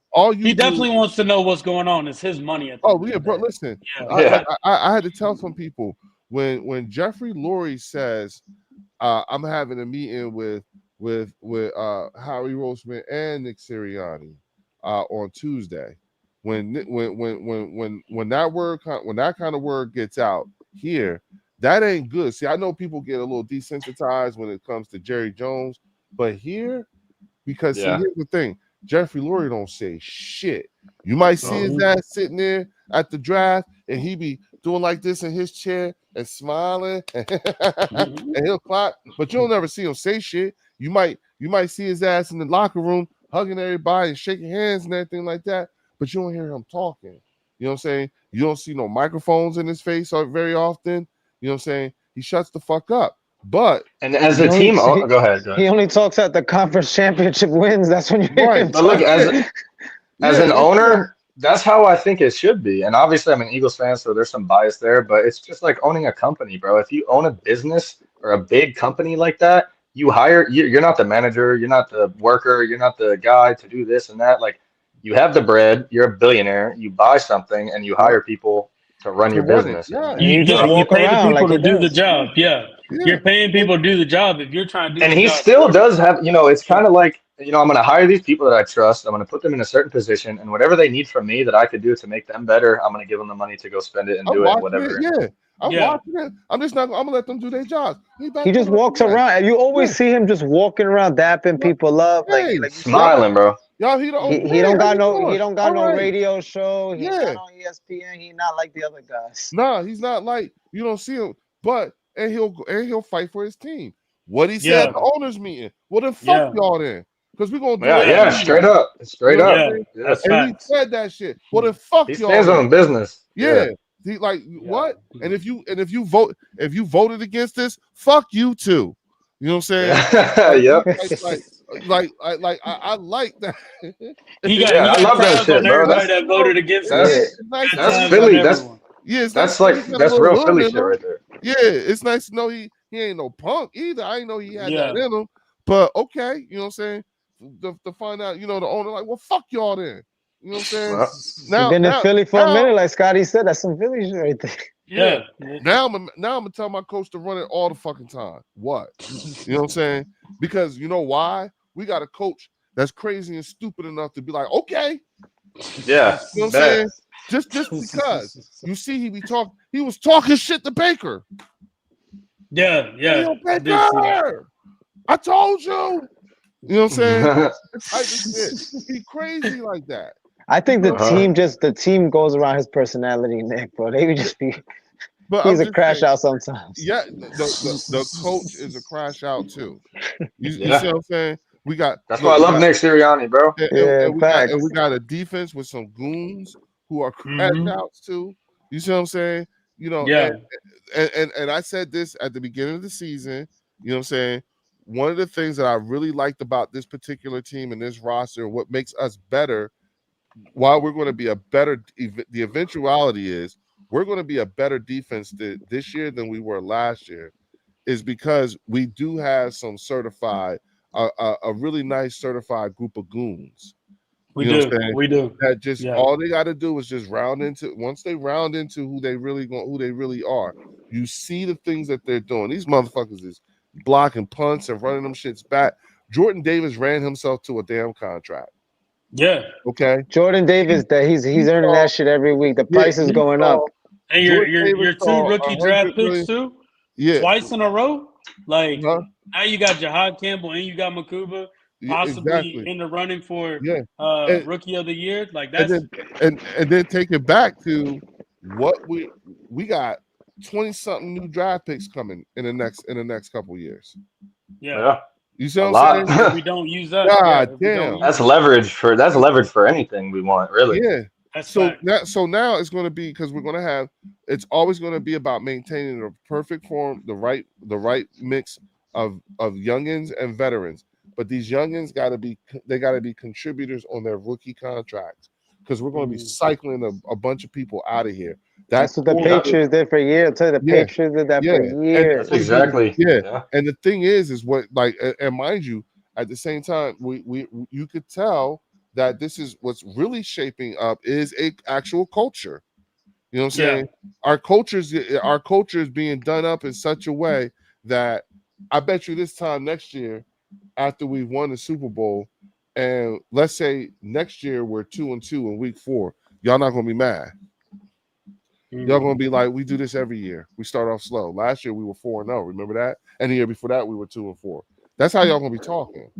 Like that's that. Like that. We're in, like, it's recognizing, always being, again, present and where we are at this time in time, but recognizing, like, yo, this is we're in the sunrise of the golden era of one hell of a run.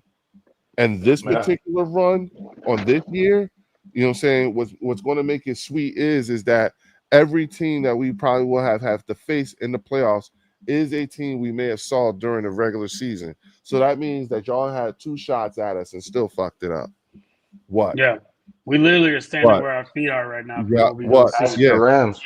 Yeah. Yeah. Yeah. That's the Rams. Yeah. That's the Rams. That's the motherfucking Buccaneers. You know what I'm saying? That's that could be the Detroit Lions. That could be the Green Bay Packers, because we see all of them in the regular season and probably during the playoffs. At least 3 of the teams that we've seen in this regular season will have seen in the playoffs. Ain't that some shit? That's crazy. That's That's a good thing about having a good team and having a tough schedule, is that it prepares you all fucking season long for this. Do you? But here's the thing: do you realize what happens when the Philadelphia Eagles, repeat? And I'm putting it in the air like that. What happens? It makes you, and mind you, you fuckers are in Texas. It immediately makes you insufferable. Yeah. Oh yeah. I mean, bro. Oh, they know. They know. They know. They definitely know. Yeah, they hate me out here. Like Leo, let me just give you an example. We can walk past Cowboy fans with both of our jerseys on, Eagles hats on, and you can slowly see them kind of put their heads down, because like the way their energy just shifts. Not only can they not say anything, but they don't. We do. We say, insinuate, like, so why do y'all suck? We engage with them, and we just simple conversation. Yeah. Your presence disturbs their spirit. Do you see what I'm saying? Your presence disturbs. It's just that, bro. It's like, what are all the young boys saying? Like, aura, bro. We have that. Oh, we have that out here. We have that out here. I was on Mark Holmes' show, and he's got somebody named there's a few people, but there's a few cats that are so vile towards me. You know what I'm saying? And it's all because I'm an Eagles fan. But the way they say things to me, there's a woman, her name is Tay Cowboys.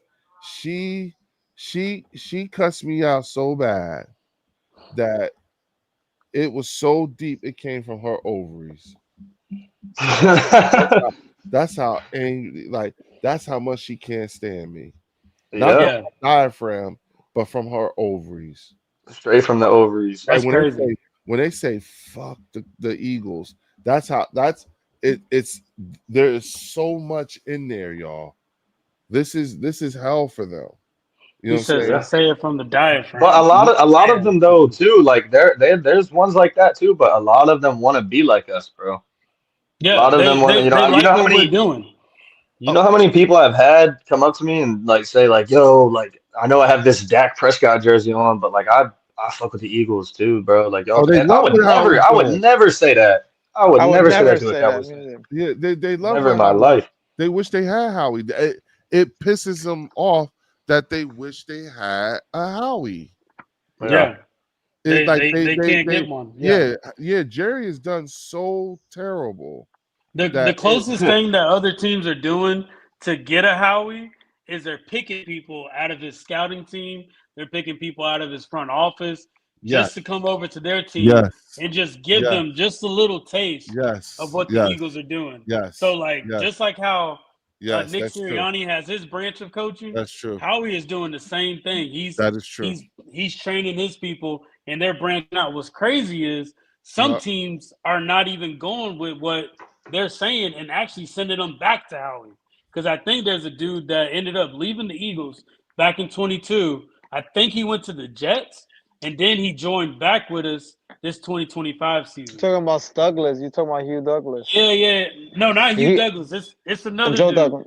Not Hugh Douglas. I'm sorry, Hugh Douglas. No, Hugh Douglas. The front office. Yeah, he's in the front office. I know you're talking about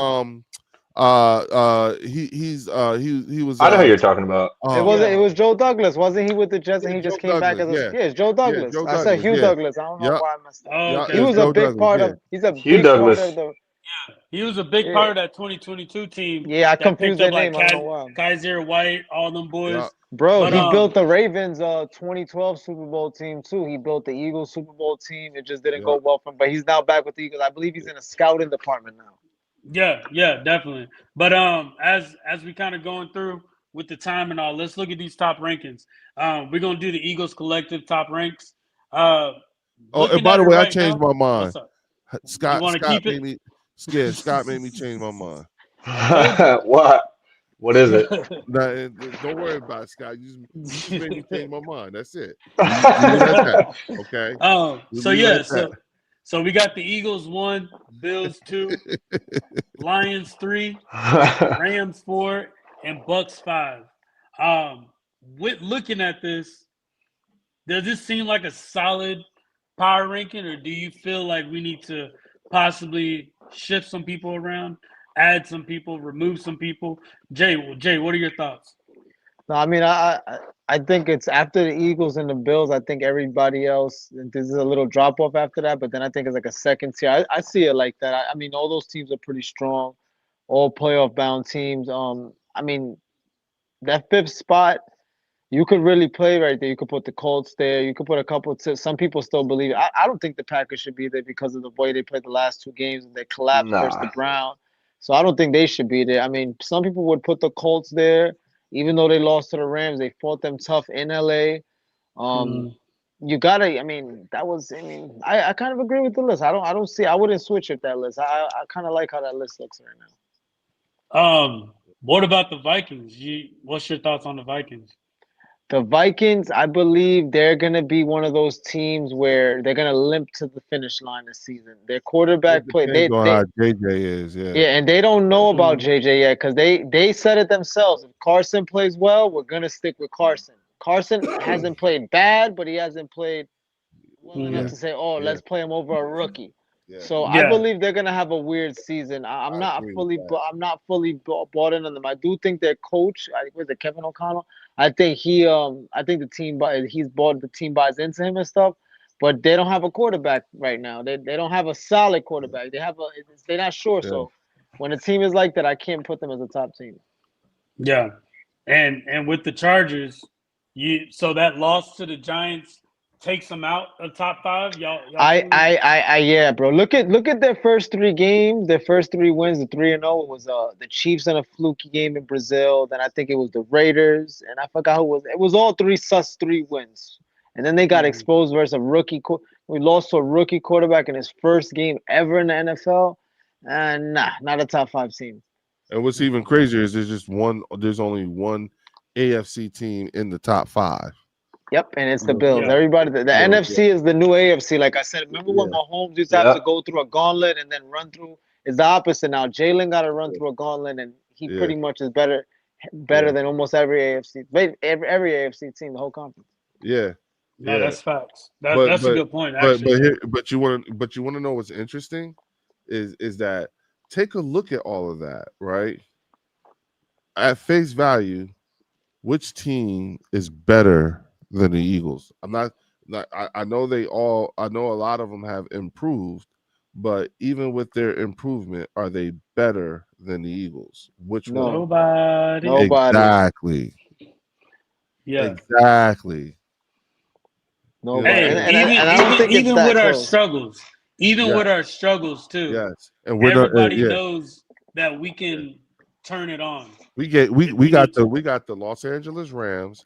And we got the Los Angeles Rams, and we got the Tampa Bay Buccaneers best shot. Yeah, be it they were hobbled, but that was their best shot, their first best shot. We're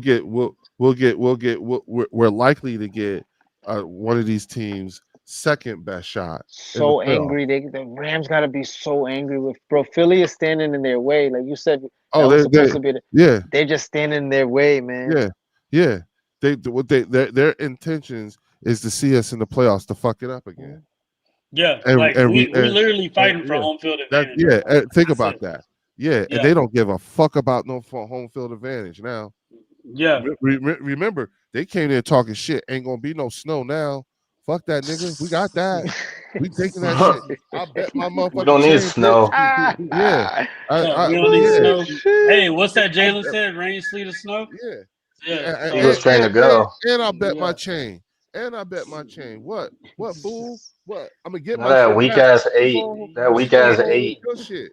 You ain't realize. What's your Scott? What's your thoughts on this, Scott? Just this ranking. You feel like? I mean, to be honest, not to be cliche, you know, we're keeping it week 4, weeks 1 through 4. I think this is the exact order. I think this is what it should be. I do agree with Jay when he says that it's the Eagles, Bills, and it's kind of like a drop off from there. But let's not sleep on the Lions, bro. Like we keep telling everybody about how like, oh, it's we're struggling, we're still winning, but we're struggling because it's early in the season. The Lions lost to the Packers, who we thought were a really good team in the beginning of the year, and still might be. I mean, it's early, but they followed that up with putting 52 on the Bears. I don't care. It's an NFL team. They put 50 on them, beat them by 31. They followed that up with that's a division game too. It's a division game, and then they followed that up by putting 38 on the Ravens, who have looked shaky this so far, but it's still the Ravens. And then they beat the Browns by like 30 points. So I mean, the Lions are out here putting numbers up too. I would say they're a clear. I don't know about clear because the Rams do look tough, but give me the Lions over the Rams for right now. And then I mean, LA is that's a doghouse, bro. Like they hungry. Them boys want to win. They're doing whatever it takes, except beating the Eagles. And then the Bucks, I'm with Jay on that. You can kind of swap them out. Like if you want to throw the Colts in there, cool. I'm personally not completely bought in yet, but this is weeks 1 through 4, so I think that's a little interchangeable. But other than that, to me, this looks pretty good. Gio's got the Kansas City Chiefs at 5. And he got. I mean, if you go back and look, that's a game that we didn't talk about. That actually was a good game. Pat Mahomes had like Pat Mahomes. Yeah, he got Worthy back, and he looks like Pat Mahomes. That's what I'm trying to say. You give him a little son. That's what I'm trying to say. When Rashee Rice and Worthy's on the field at the same time, he gonna make him look like Hall of Famers, man. That's gonna be a little scary. Everybody's going to be better. Everybody is going to be better after week 6. Yeah. By the time, like I look at these teams and I say, okay. Because by the time we see Kansas City again, and I do believe Kansas City should be week 5. It should be the 5th spot, to be honest with you. Because at the end of the day, that was a quality win against a quality team. You know what I'm saying? They beat the shit out of Baltimore. Yeah. They punched them. That was an anger game. That was like, yo, we got to get things together game. Exactly. That was. They punched them. Exactly. You know what I'm saying? Everybody's punishing the Ravens, though, honestly. But the Ravens got bad defense, my brother. They second. I think they got the second worst. It makes no sense though, because like on paper, that defense looks like it should win championships. Yeah, but something's wrong over there. Remember, Roquan went down. You know what I'm saying? They've got some Jair Alexander. He's played though. No, he's out. Roquan played against the Chiefs. Yeah, that's where he got hurt. He got hurt. I know, but I'm saying they had him the other 4 games. No, so it's not like he's just. Yeah, but I see what you're saying. Yeah. He even when he was playing, they were still losing. I get it. Yeah. My point is that again, this Baltimore team will probably be a better Baltimore team down the line. Later in the season. Same thing with us. Look at who we get back at. Look at who we're not going to see Nolan until November. Yeah. And then Nakobe's supposed to be coming back in the next 2 weeks. Yeah, Nakobe will be back soon. If you think about timeline, when we should be getting certain players back by that time, that's when you want us to really start to begin to really heat up. And then and the way things go for us be a regular thing, which is probably week 11, week 12, that type of situation. You see what I'm saying? And Lamar Jackson has a hamstring injury right now. Is that? Yeah, it's pretty bad too. So they might go a few games without him. They said it's 2 to 3 weeks. Yeah. It might be too late for them. That's one big thing that I'm noticing. There is a lot of injuries happening early this season. Which is remember I said take a look at the Bills. Yeah, so looking to see how they come out. Yeah. Come week 10. But the thing about the Ravens is that they already played 2 division games and lost both of them, right? Or did they just play 1? You might be right. I'll have to look that up. Because if they already lost 2 division games and then they're without Lamar for 3 weeks, that's tough. That's tough, yeah. Somebody who's a Ravens fan told me today that like our season's over. I was like, you think? He's like, yeah, like the way their trajectory is like it's over already. Yeah, I'll be honest with you. If Lamar is not, if it's as bad as I think it's going to be, I think it's worse than what they're saying. Oh, they don't even have a division loss. So that's the good news for them. This is Josh Allen's year because this is Josh Allen's year to get going because Burrow's probably not going to beat it. Lamar's not going to beat it. Can you finally get past Mahomes and the Chiefs? That's what I was saying to Scott. That's what I was saying to Scott. Like, take a look. The pathway for the Bills to the Super Bowl. It couldn't be no easier than what you see right now. It's a cakewalk, bro. Yeah, look at everybody. Look at how these teams are hurt. Look at what's going on. All this shit, and you up here playing like this? Shit. You know what I'm saying? Shit. And then when I look at on the NFC side of things, like I said, have teams improved? Absolutely. But still not better than us, and we're fucking up. Hell no. Yeah. Like that's what's crazy about all this. Just I think we also are making a statement just because we were having the whole stat talk, the whole offseason. Don't forget to hit that like and subscribe button for the Bird section, and carry your asses on over to the Eagles podcast and make sure you hit the like button for them too. Y'all know that's our tip jar. Hook us up. Come on. That's what keeps us going at the end of the day. That's what keeps us going. Y'all know what it is. But yeah, just looking at that, like I think a lot of teams are looking at the game a lot different when they're not seeing stats on the board, but they're seeing wins. At the end of the day, the win is what matters at the end of the day. So I think a lot of teams are starting to realize that. Didn't Jalen say keep the main thing? And that's what he's always done. That's what he's always done. He's never fell off from it. Never fell off from it. Yeah, there you go. Going into this Broncos game, man. So I'm looking at the Broncos defense. Pass defense is ranked 9th. Run defense is ranked 11th. And red zone defense is ranked number 1. Eagles offense, run offense, 16th. Pass offense, 31st. Total offense is 30th. But we're ranked number 1 in red zone offense. So that's going to be in the red zone. It's definitely going to be a game to watch. However, hell yeah. Well, we're 100% in the red zone. Yeah, 100%. We're number 1.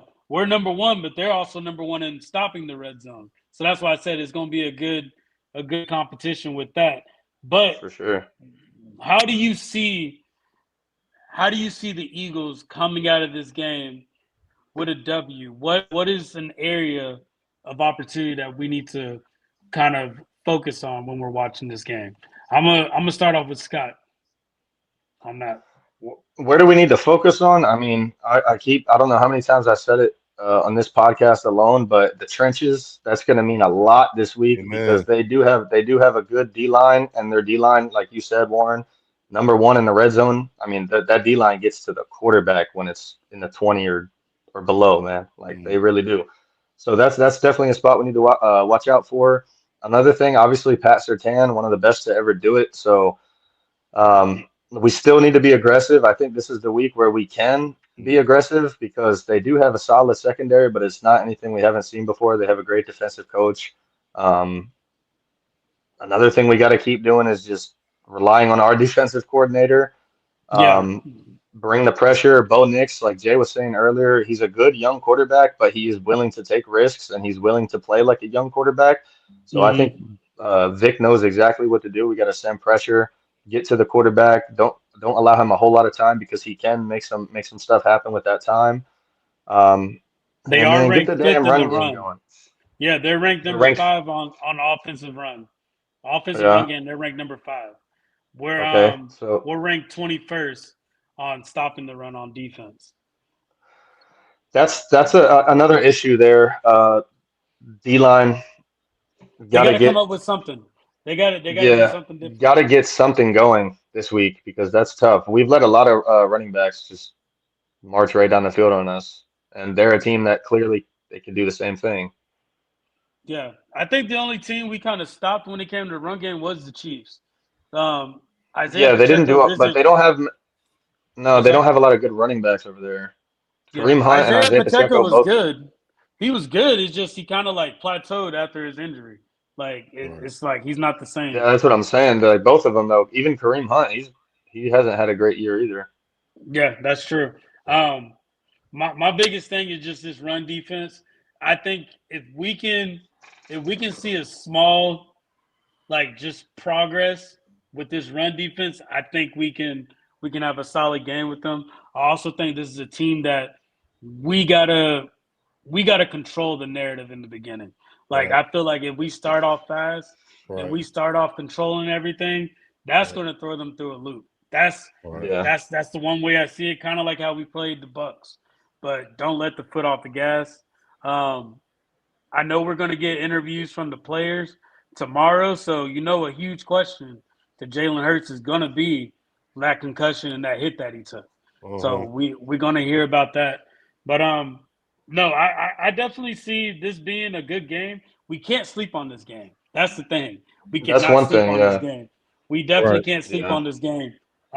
Leo, what's your thoughts going into Well, this Week 5 game? So I look at the Denver Broncos as sort of kind of like a team that could potentially be on the come up, but then again, at the same time, it could also be a bit fugazi. When you look at throughout their first 4 games, they're 2-2, right? And they won against lesser caliber teams. Their first one was against Tennessee, and then they won against the Bengals with a Joe Burrow-less Cincinnati Bengals. So they should look like they should have won those games. But then when you look at who they lost to, and it's the higher caliber teams like the Indianapolis Colts and the San Diego Chargers, it sort of kind of makes you be like, well, what happens when they come against those higher sort of quality or caliber type of teams? You see what I'm saying? The fact that, now here's the thing. This also is like one of those type of games that's like shaped up to be like one of those trap games. You know what I'm saying? Because if you think about it, the Broncos defense is ranked number 1 in pressure. You know what I'm saying? And our offense is ranked number 30 in pressure rate against pressure. So it shapes up for them in that aspect to have a really good day. But then we keep talking about we are expecting some sort of an offensive explosion. We know we're about due. You know what I'm saying? It could come against, the Denver Broncos because, when you look at from a run defensive perspective, you know what I'm saying? We actually we hold the advantage there. So again, it's just one of those things where it could be either or. This track game, we can't look past it. You know what I'm saying? We got a lot of things that we have to clean up. We talked about it. We all talked about it ad nauseum earlier. You know what I'm saying? So I do think that looking at this game, it could be, this is still yet our next biggest test defensively. I'm sorry. This is our next biggest test against a formidable defense for our offense. Yeah. So the ability to get Saquon off and to get our guards and our tackles out in front pulling and running, that's going to be key. And I expect to see that quite a lot this year, this game.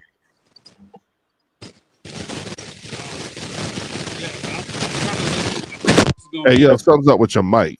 Are you? It's got to be hitting your shirt. Your mic is rubbing up against a shirt or something. Yeah, like see, it's doing it now. Yeah. Right, Scotty. Yeah, it's like staticky. We can't even. Sounds like you're muted, but it's staticky. It sounds like it's rubbing up against a shirt or something. Yeah. At first, I thought that was me, but it's not. Because I got it up, but it's not. That's what mine sounds like if I do like that. Well, see, I'm up here smoking weed, and it was blowing my high. You're gonna blow my high. I'm just keeping it a buck too. You know what I'm saying? That's funny. You know what I'm saying? I've been burning it down pretty much the whole time we've been on. You know what I'm saying? That's I had my man tripping. We have no problem with that. We got no problem with that. But yeah, but Oh, the real, yes, I got a cannabis Scotty, award this weekend. Scotty, if you know, you know, Scotty, right? If you know, you know. Yo, I got an award this weekend. I got an impact award for cannabis. Yeah. Well, You got an award for cannabis? How do you get an award for cannabis? Yeah, because you tapped in. I'm co-founder of Collective 60 House of Kush. Like I own. Oh damn! I own what was the award? Impact award for my work in advocacy and policy making in the cannabis industry in the state of New Jersey. Brother, that's what's up. That's That's up. Yo, brother, That's nice. Yo, listen. That's nice. Yo, call me, man. After the street, call me, brother. After the street. Call me. You guys didn't know? Hey, and if Antoine was here, he'll be like, "Yo, call me too, bro." Yeah, facts. Hey, Scotty, I swear to God, I humbly, I promise you, I humbly say, Google your mans. I promise you. Say what? Google. I got you. I got you. You'll be proud of me. What part of Jersey? What part of Jersey you live in? I'm in Trenton. Oh, okay. You know where, like Millville? You know Millville Island? Yep, I do. I grew up out there. Oh, okay. Yeah, we actually were going to buy property out there because that's where we're building our next cultivation site. You know what I'm saying? Yeah. So that's fire. You in Trenton, you in Central, so I gotta pass you to go to Philly. That's what's up, bro. You in the Central. Yeah. Yep. I'm a conductor. My boy's from Trenton. Well, I know Robbinsville. You know Robbinsville? Yeah, I know where Robbinsville. Yeah. Robbinsville is only like 20 minutes from here. You know what I'm saying? So yeah, I gotta tap in. I gotta tap in with you. Yeah. So yeah, my company, we cultivate, breed, and manufacture cannabis. And then that's top dog shit, man. That's top dog shit right there. Yeah, that's top dog shit. I have my own strain named after me. Oh shit! Yeah, it's called Bridge H2O. Dog, like look, I'm telling you, that's fire, bro. That's what's up. Yeah. So this weekend I had to go to Philly because I got the imprint award during Black Cannabis Week, and so it was like I've been doing this now for going on 10 years. I'm in my 10th year now. You know what I'm saying? Nice. And so I started off. You a vet, bro. Yeah, yep. I started off as an advocate for veterans. I testified in Senate committee to get post-traumatic stress disorder added as a qualifying condition to the New Jersey medical marijuana program, and Governor Chris Christie signed my bill into law. That was the thing that kind of put me in the map. You know what I'm saying? That's impactful, bro. That's impactful. Yeah, it was the very first mental health qualifying condition. Back then, remember everything. This was 2016. So back then, remember everything was a physical condition to be in the medical program. This was the first mental health condition. And so to be able to get that, it sort of kind of changed the game. And that was sort of kind of like from like people knowing who I am. That's what kind of put me on the map. And then through advocacy is how the business revealed itself to me. And then I teamed up with my partner who happened to just retire from playing offensive line for the Baltimore Ravens. And another one of our partners who started a company called House of Kush, and we merged our companies together, and now we're Collective 60 House of Kush. And so we have projects in a number of different states and stuff like that. But this is what I've been doing. This is why I'm able to do this as like my thing. Like, it's like now I get to, and every now and again, my Philadelphia Eagles fandom world sort of kind of can get crossed into what's gone for me in the cannabis world, which is a whole nother beast. Once you look, once you look at it, you figure out who I actually am. I'm High Times. I'm one of High Times 100 most influential. At one point, I was ranked the number 3rd. I was the number 3 most influential Black person in cannabis in New Jersey, and then in the country. That's fire. Yeah, I've sat on a number of different boards. For cannabis, I'm on the National Hemp Association Social Equity Committee. So I meet with the governor and senators and all that shit a lot. I was actually down in DC for the veterans thing because now the VA can prescribe cannabis to veterans now, which was not allowable in the past. So these are things that I've like fought for years, in my professional life. You know what I'm saying? Nice. And then it just so happens I'm an Eagles fan. You know what I'm saying? I wasn't expecting that. Yeah, just so happens I'm an Eagles fan, and every now and again, sometimes that shit it shows up.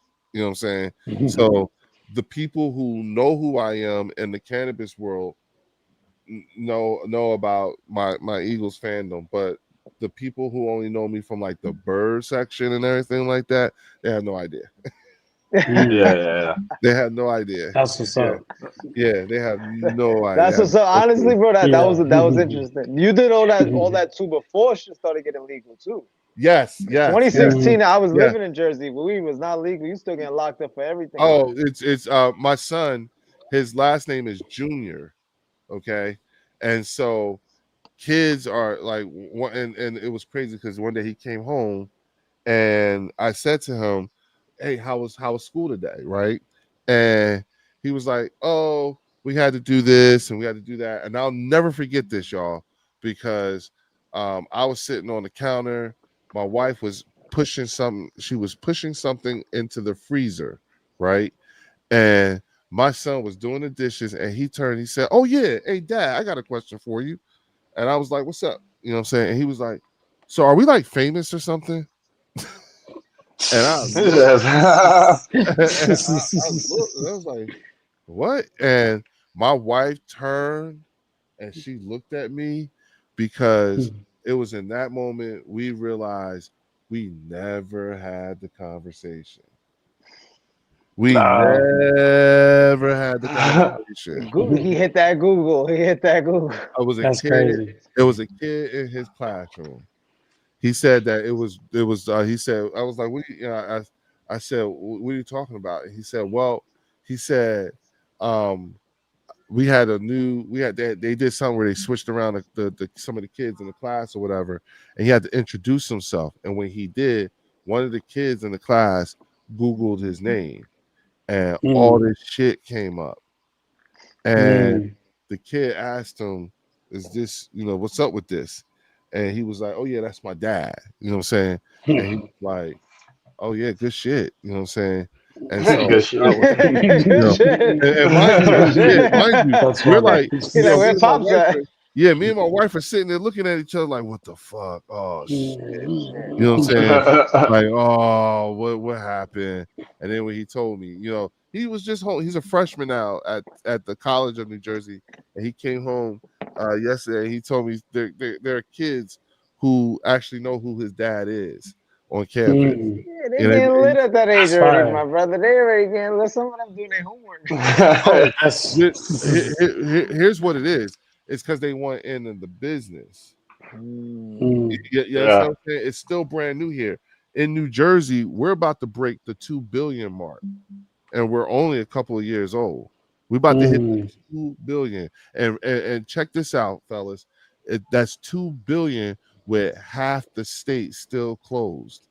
Meaning half the towns in the state of New Jersey. Yeah, because every state got to choose if they want to do it. Every town got to get to choose if they want. I'm sorry, every town. Yeah, and half the towns in New Jersey aren't open, and we about to break 2 billion, and this is 2 billion of brand new, unaccounted for money. This was off the books money that's now on the books. That's crazy. Yeah, you see, you see how. You see how, and listen, you used to not be able to say this now, but more people smoke cannabis than there are people who drink alcohol. Mm-hmm. I saw something like that. And it's official. That's official thing now, right? And the league stopped testing for this shit. Yeah. You see what I'm saying? NBA, I think the NBA and the NFL. NBA definitely is. Testing. Oh, the dang. NBA, I didn't even know that. Dang. Yeah. Okay. Yeah. I know the NBA for sure. So imagine, like the NFL does need to do it. My business partner's name is Eugene Monroe. Look him up. He was the number 8 draft pick or 9th draft pick for the Jacksonville Jaguars in the first round. He retired with the Ravens. And he was telling me, like, if you guys knew what kind of pills these teams be passing off to these players and the shit that they got to take, it'll blow your mind. Painkiller at halftime, them shots they gotta take. We don't even. That's the part of the game we don't really look at the medical the part ins of and the game. outs. Yeah. Yeah. And then the afterlife after that. Yeah. Absolutely. That's crazy. Before we it looks like we coming up across this 2-hour mark. So I'm sorry, y'all. I took it in a direction. No, you good. You good. No, you good. Hey, at the end of the day, you educated everybody watching, and you educated us on some info. So I appreciate that. Yeah, no doubt, man. Yeah, no doubt. Yeah, whatever knowledge you bring in, we're here to listen. Yeah. Warren, just make sure that Scotty and Jay get my just shoot them pass on my contact info. Oh yeah, for sure.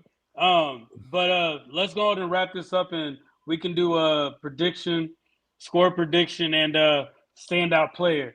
I didn't want to toot my own horn, but I said Jahad Campbell last week. He did his thing. That's why he put that graphic up there off rip. Yeah. That's why he did that. Yeah, he put that Jahad Campbell graphic off rip. Yeah. Damn Skippy. Yeah. But yeah, Jay, go ahead and give us a score prediction. And who are you gonna give the game ball to at the end of the game? Oh, game ball to, man.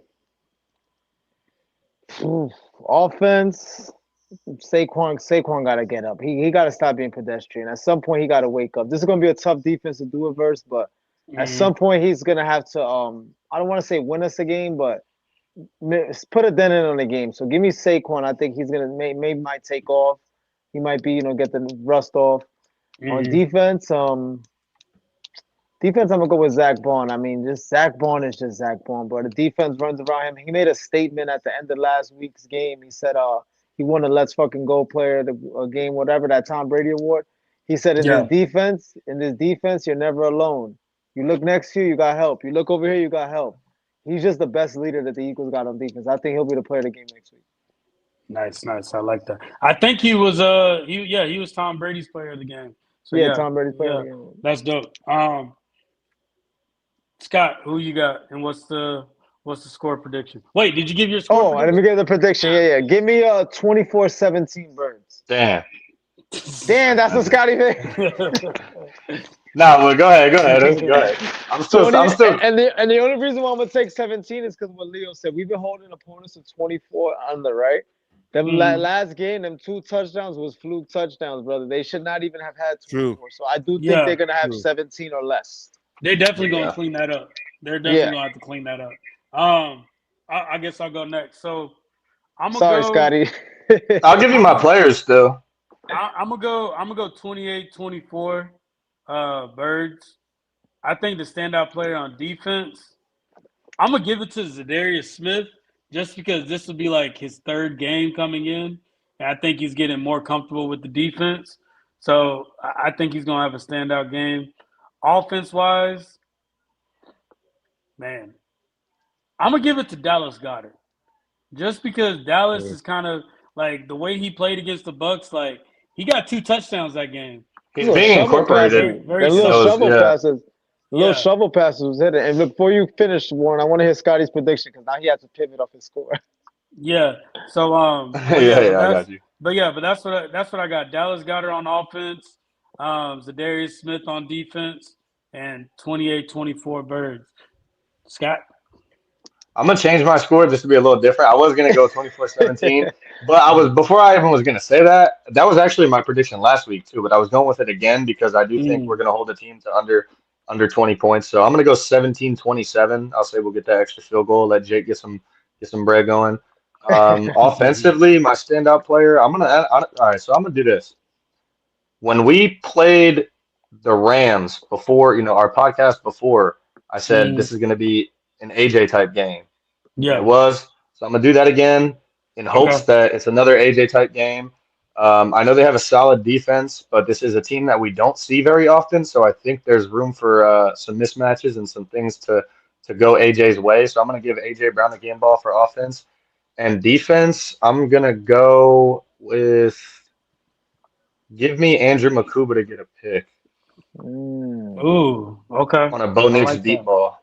That would be good. That would be good for him. Somebody's gonna get a pick because the way he plays, I see it opportunistic. I see it happen. I see picks. I've seen maybe multiple picks. Yeah, Leo, what you got for the prediction in game ball? Okay, so I think that this is going to probably be this will probably be the game for the offensive explosion to a degree we wanted to see, in particular in our running game. I think this is where Saquon comes out. You know, in the passing game, I do think that AJ will probably see the same number of targets, just he'll have a better catch rate. 9 targets with 6 to 7 receptions. Absolutely, you know what I'm saying? I like that with a tutty. You know what I'm saying? But I think the receiver that's probably going to have there's 2 receivers. I think that one of the 2 are going to probably have a really good game, and that will probably be Devontae Smith or Jahan Dotson. You know what I'm saying? Only because it's the mix and match play that we get to do with this offense. Again, we are entering into this particular game with our full complement of weaponry. You know what I'm saying? Which for the second time this year. You know what I'm saying? So what I'm anticipating is when you look at the way the Denver Broncos play against a higher caliber team, they struggle with those kinds of teams. We are not the Indianapolis Colts. We are not the who else did they lose to? The Los Angeles Chargers. Gotcha. We are a much bigger, scarier monster than them. No, that's facts. And we are not the, you know, and if you're I get that it was the Cincinnati Bengals and you beat them 28-3, but you were supposed to beat them some kind of way, looking like they looking without Joe Burrow. That was supposed to happen. It's a different story with this team, and we're still stumbling and bumbling. You know, so the things that we talked about last week, I assume are going to be addressed and fixed. You know, again, can't wait to see what this defense looks like minus Aragakwo and Nolan Smith. Again, another test. You know, and I'm looking for efficiency on play. Again, happy with the way Jahad Campbell and the lessons that he is learning, even when he gets burnt. Same thing with Andrew Makuba. They have not really come back to haunt us as of yet. No, that's facts. I like that. That was a lot of good points. But yeah, it looks like Wayne got 33-17. He's giving it to Barkley and Coop. Yo, shout to Wayne Coop. I'm gonna say that too because I was gonna go Wayne in a minute. Yeah, shout out Wayne. Shout out good. Yeah, I didn't give a score. Wayne know what you're talking about. What's your score prediction, Leo? I think it's going to be 37-20. Ooh, I like that score. That's what that. That was the Ravens Chiefs. That was Ravens Chiefs game. I think it's going to be 37-20. You know what I'm saying? I remember they punched Denver one time. Was that Reese? That was the game. That was the game where Smitty had a crazy catch on Surtain in the corner with the fade. I think Smitty going to eat. Oh, I remember that. Yeah, Smitty versus Surtain, and Smitty came down with the ball crazy. And they boys too, they old teammates. That's facts. Yeah. We got 30 people right now in the comments. It looks like D's got their score 28-14. They got AJ and Bond too, so they kind of right where you are with Jay when it comes to Bond. Yeah. Philly 416 said Bo Nix 2 turnovers. Book it. I definitely agree with that. So shout out to Philly for 416. Definitely. Yeah, and everybody, hey, if you predict the Eagles to win, hit the like button on the Eagles Collective and over there at the Birds section. Hit the like button. That keeps us going. We appreciate y'all watching. Leo, we appreciate you coming on the show. It's always good talking to you. We built this we building something crazy, and it's always good having you, whether I'm on your show, you on mine. We always making a movie. Yeah, man, I gotta get y'all like on the real. We gotta reverse engineer this. I gotta get y'all to come on to the Birds section. Yo, we could do that. We could do that. We ready for that. But yo, Leo. All jokes aside, Leo, hit my line, bro. Yeah, he was waiting. He said, "Hey, I've known Jay for a while, and when Jay's serious, he's serious. He's serious." Right. Oh, Yeah. okay. Hey, listen. Yeah. I promise you, Jack. I'm up here right now burning it. Yeah, I see it. Damn. Brother, that's why the camera gotta go up sometimes for me. Yeah. Hey, listen. I literally have the product taste. You know what I'm saying? This is the best part about being in the position that I'm in. I get to, like figure it out. Okay, I like it, I don't like it.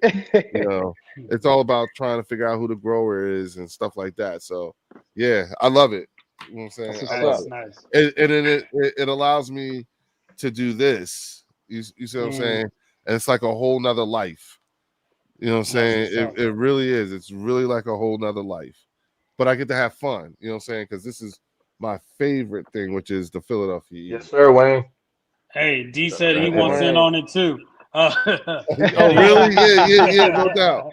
You know what? Listen, as we grow and everything like that, because I'm anticipating laws changing. You know what I'm saying? And I'm also anticipating us actually getting together in person, or whether you guys come back in the market, or if I come down to Texas or whatever. You know what I'm saying?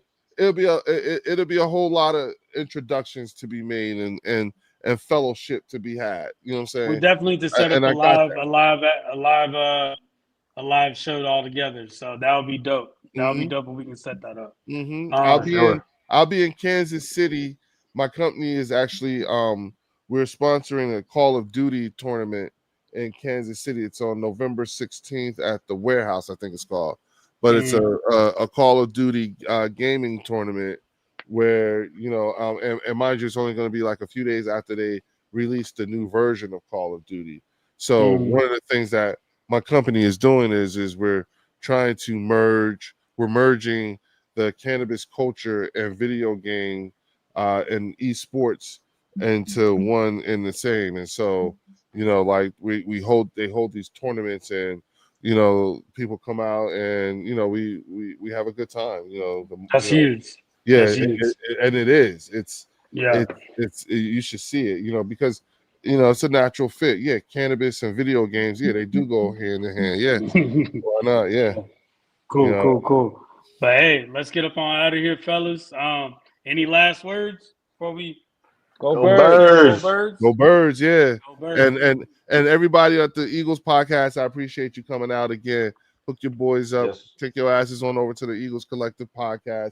Make sure you get that done. I will see you guys tomorrow, and then we could talk about everything there is that we need to talk about to get this shit rolling at the Eagles. Listen to me. At the Bird section, y'all. Peace. Yes, sir. Appreciate you, Leo.